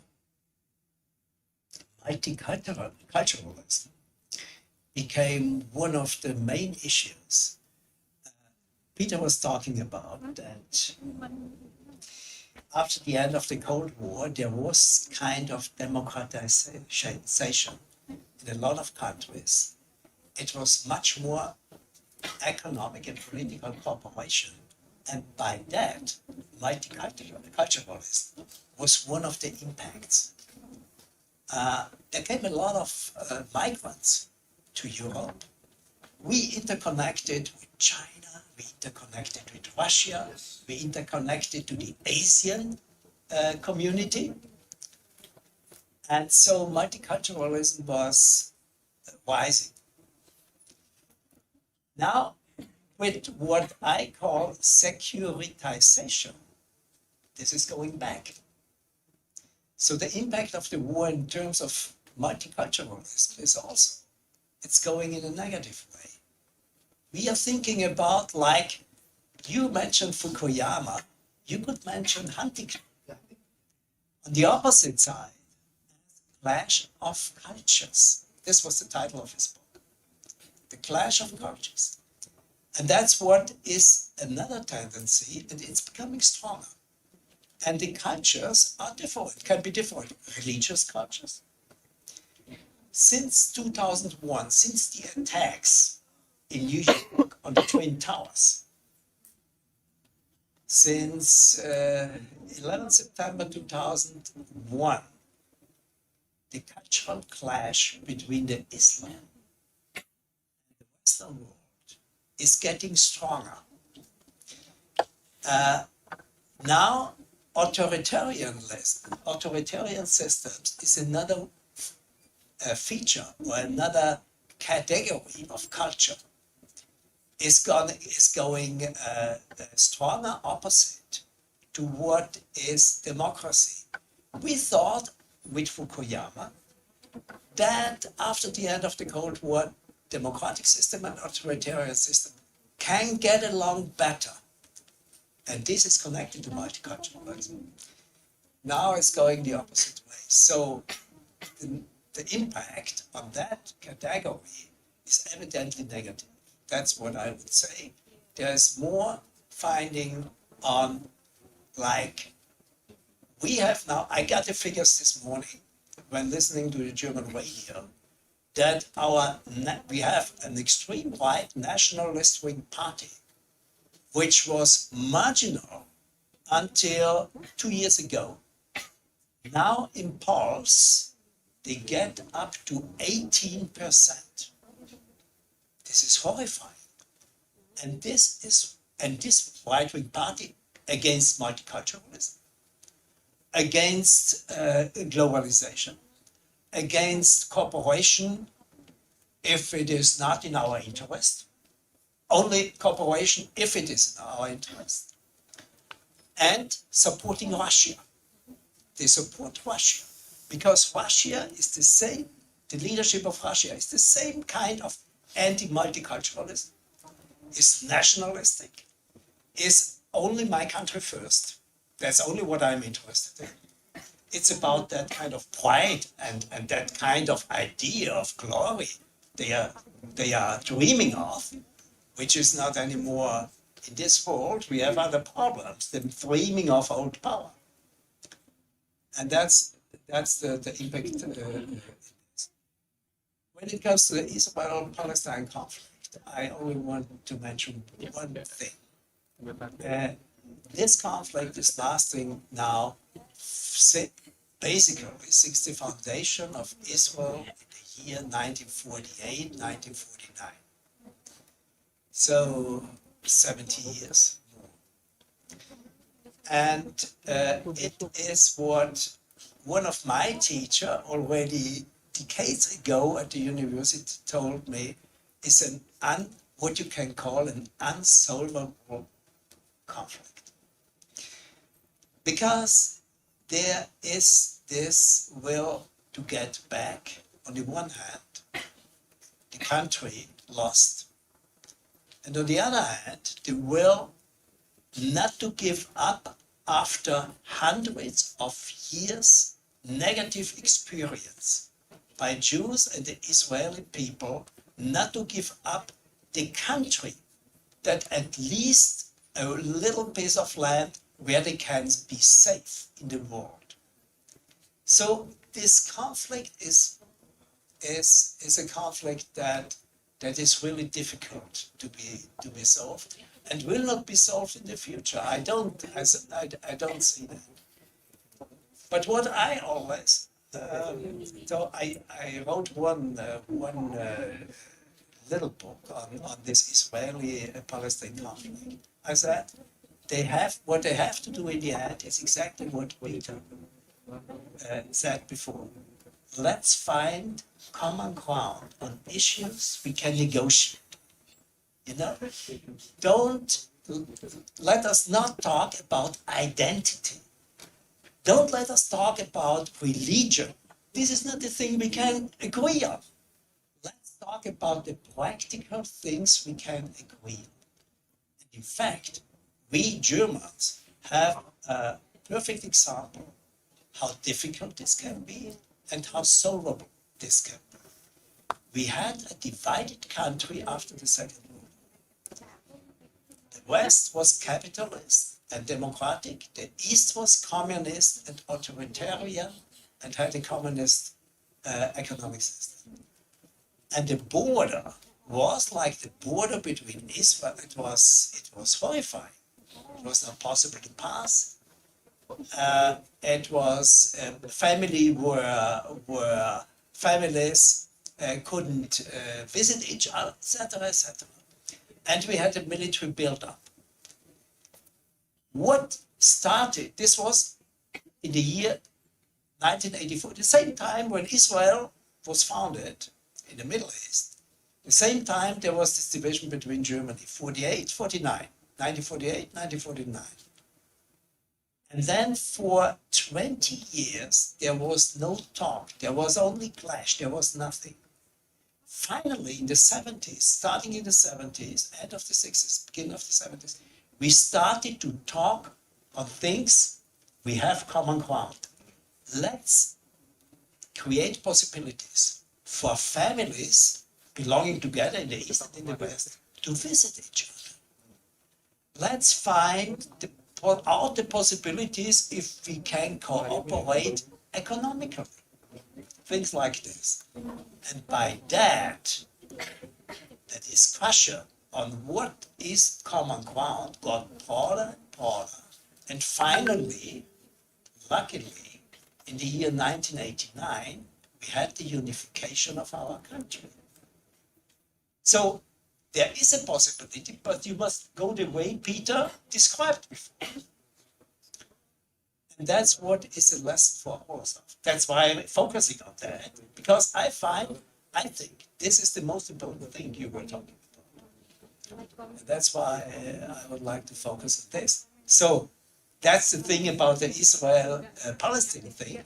And that's the issues in a lot of parts of the world where are conflicting parties and where are conflicting nations. Let's find common ground on the issues we can talk about. And let's out in the first place, things of identity, things of ideology, things we cannot talk about because we don't find any solution for that. Yes, next question. There's one question that have an answer. Is there any country that have an advantage? So the war is happen over again. Is there any country that has advantage from the war?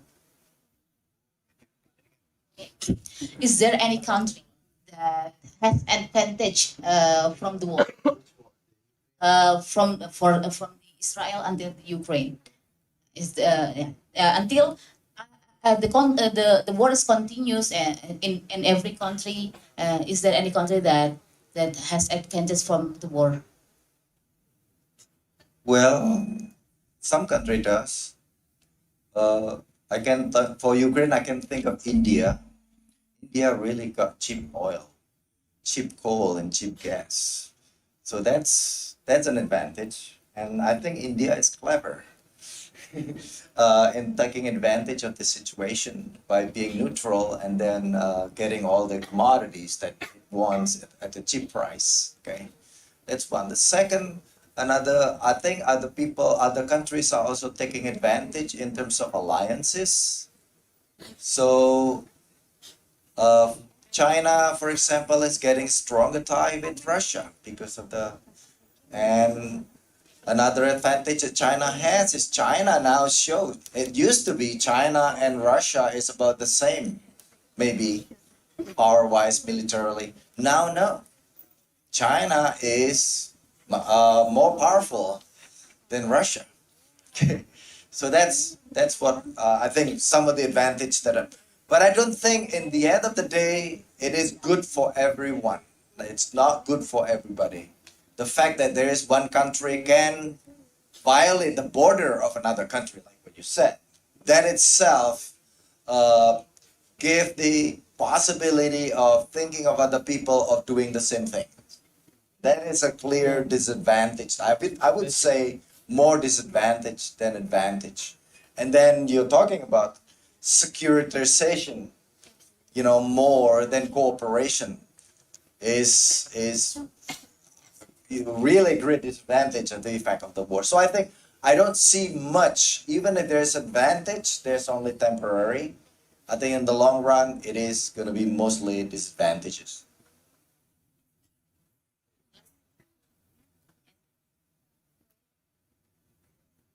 Yeah.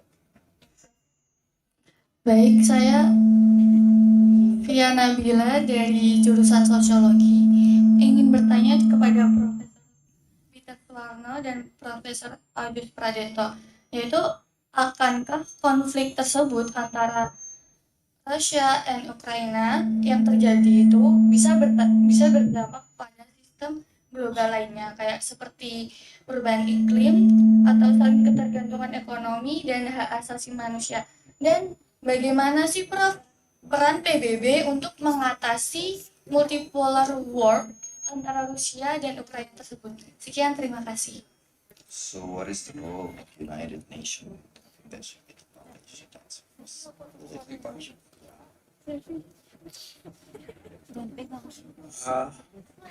The role of United Nations in this conflict is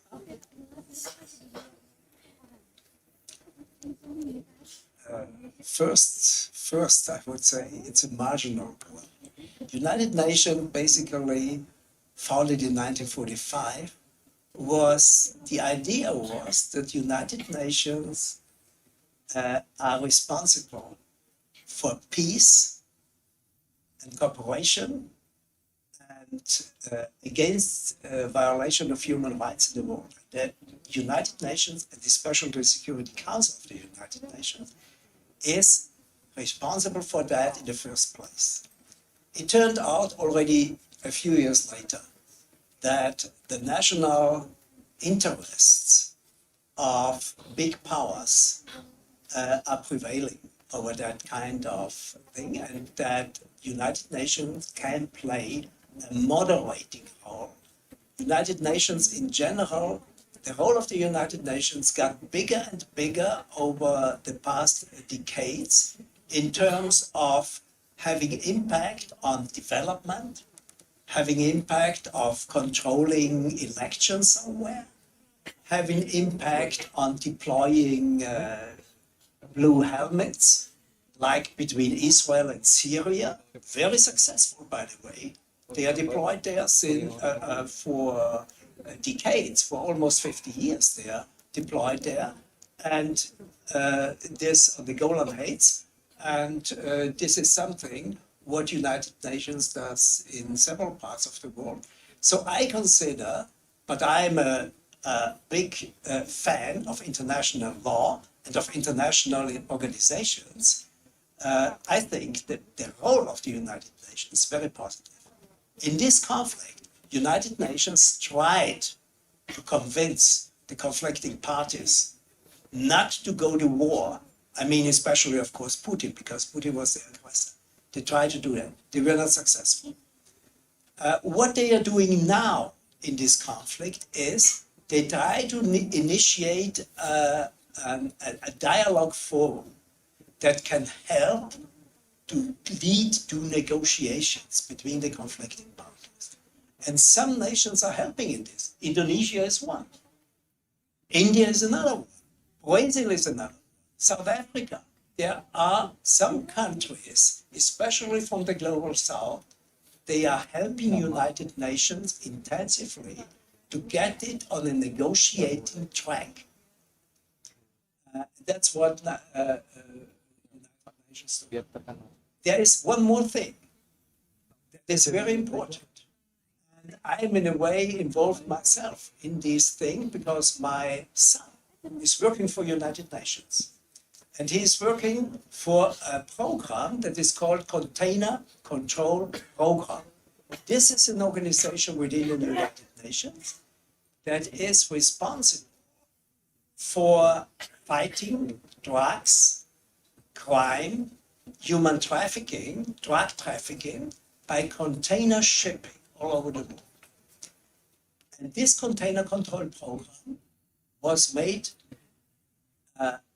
made responsible for the negotiation of the grain initiative shipping from Ukraine and from Russia over the Black Sea. All ships now, there was no war.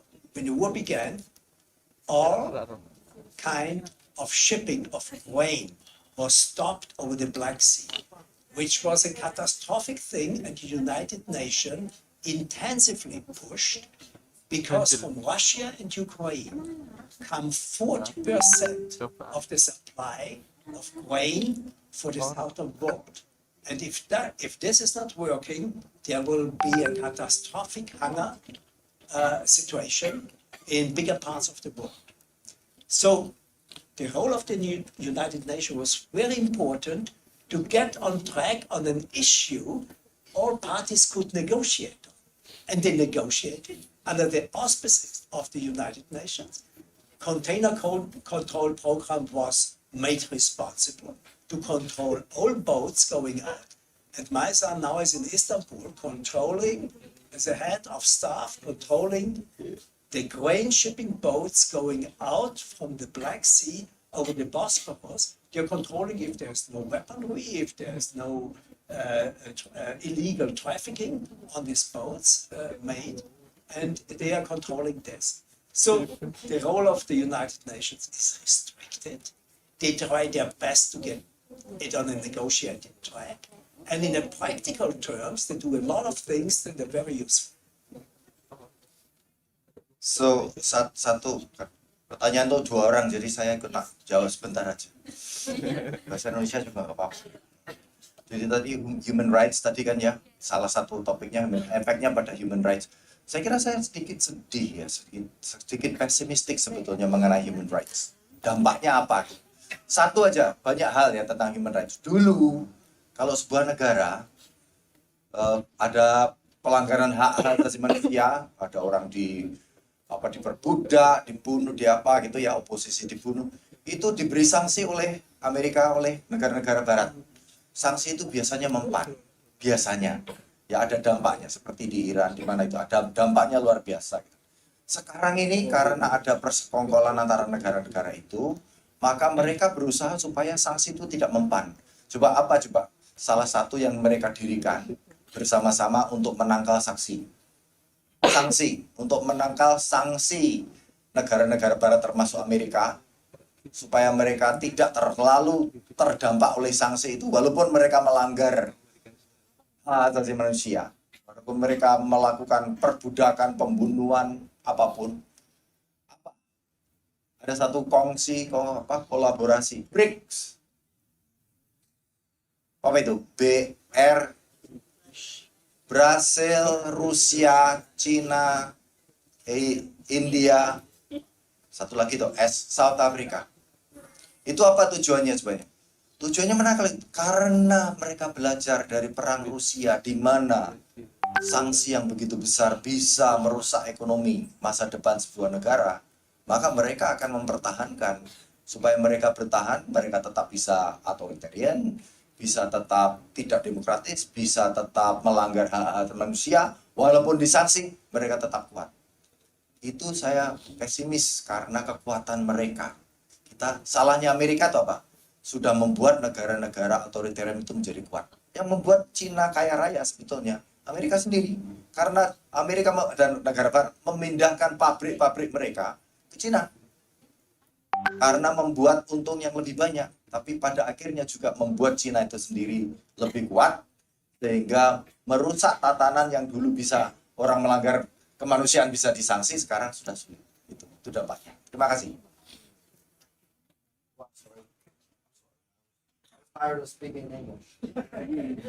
Ada satu lagi, sudah? Is there any other question to more people?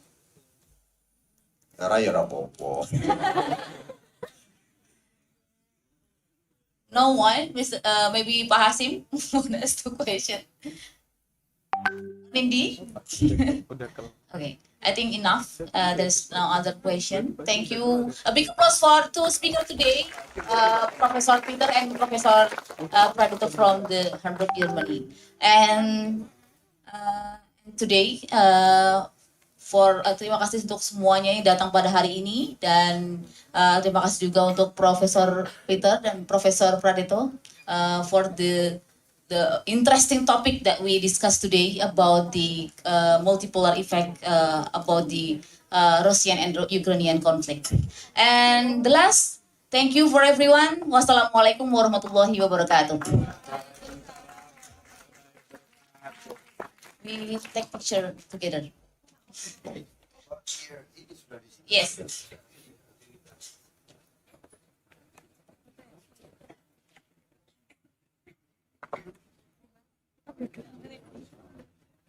Nah, kalau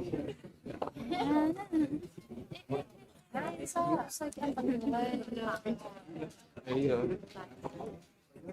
Bakit pergi dicoba menanya. Biar Izumi iki. Ora.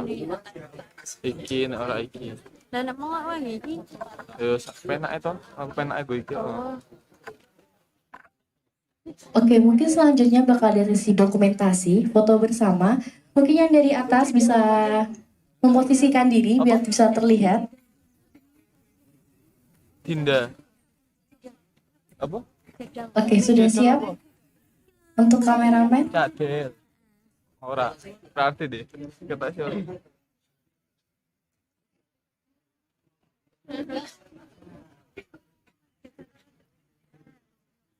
Mungkin yang dari samping bisa merapat ke tengah biar bisa kelihatan.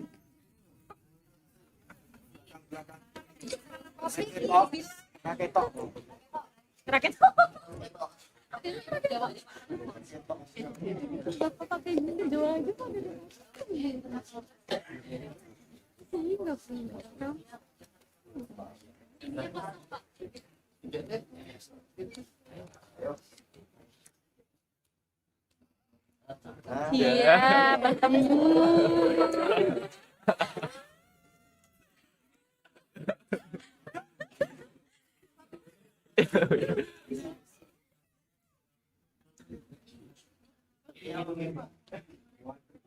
Satu, dua, tiga. Satu, dua, tiga.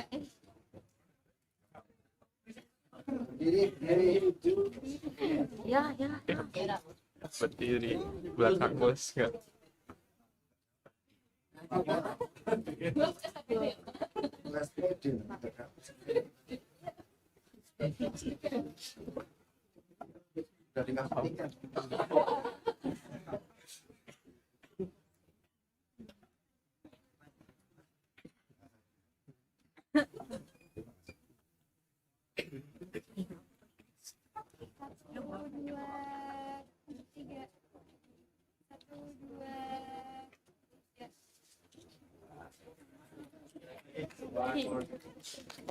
Komen senang.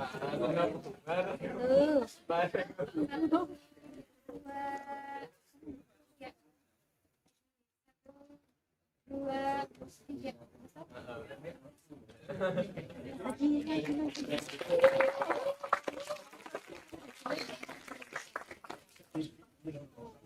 Baik, terima kasih. Untuk selanjutnya, untuk peserta, bakal ada link sertifikat, bisa kalian lihat di layar. Ada link, bisa kalian langsung akses ke sana untuk mendapatkan sertifikat, jangan lupa. Mungkin bisa langsung difoto atau langsung akses aja dari link tersebut.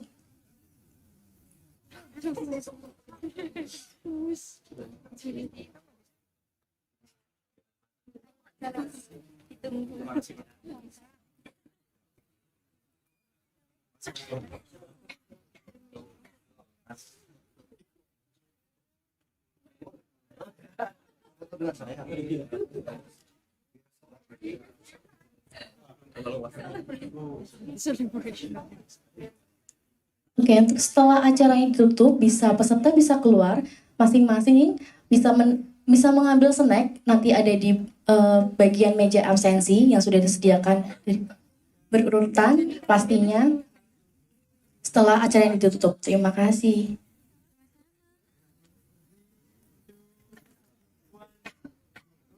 Oke, siapa lagi mau foto? Ayo. Betul. Bawa. Cepetan.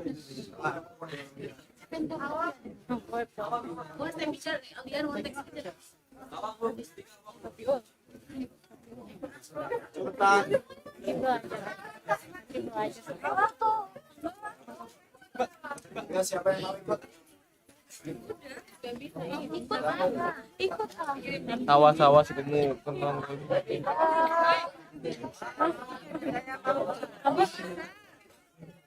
Iya boleh. Ya. Habis ini kita nggak sih? Iya. Masa kita doang di balik layar nggak itu? Berempat. Satunya siapa? Opil. 3, 2, 1, ganti. 3, 2, 1, oke. Thank you, was a pleasure with you. Gimana? Join nggak sih nggak ada?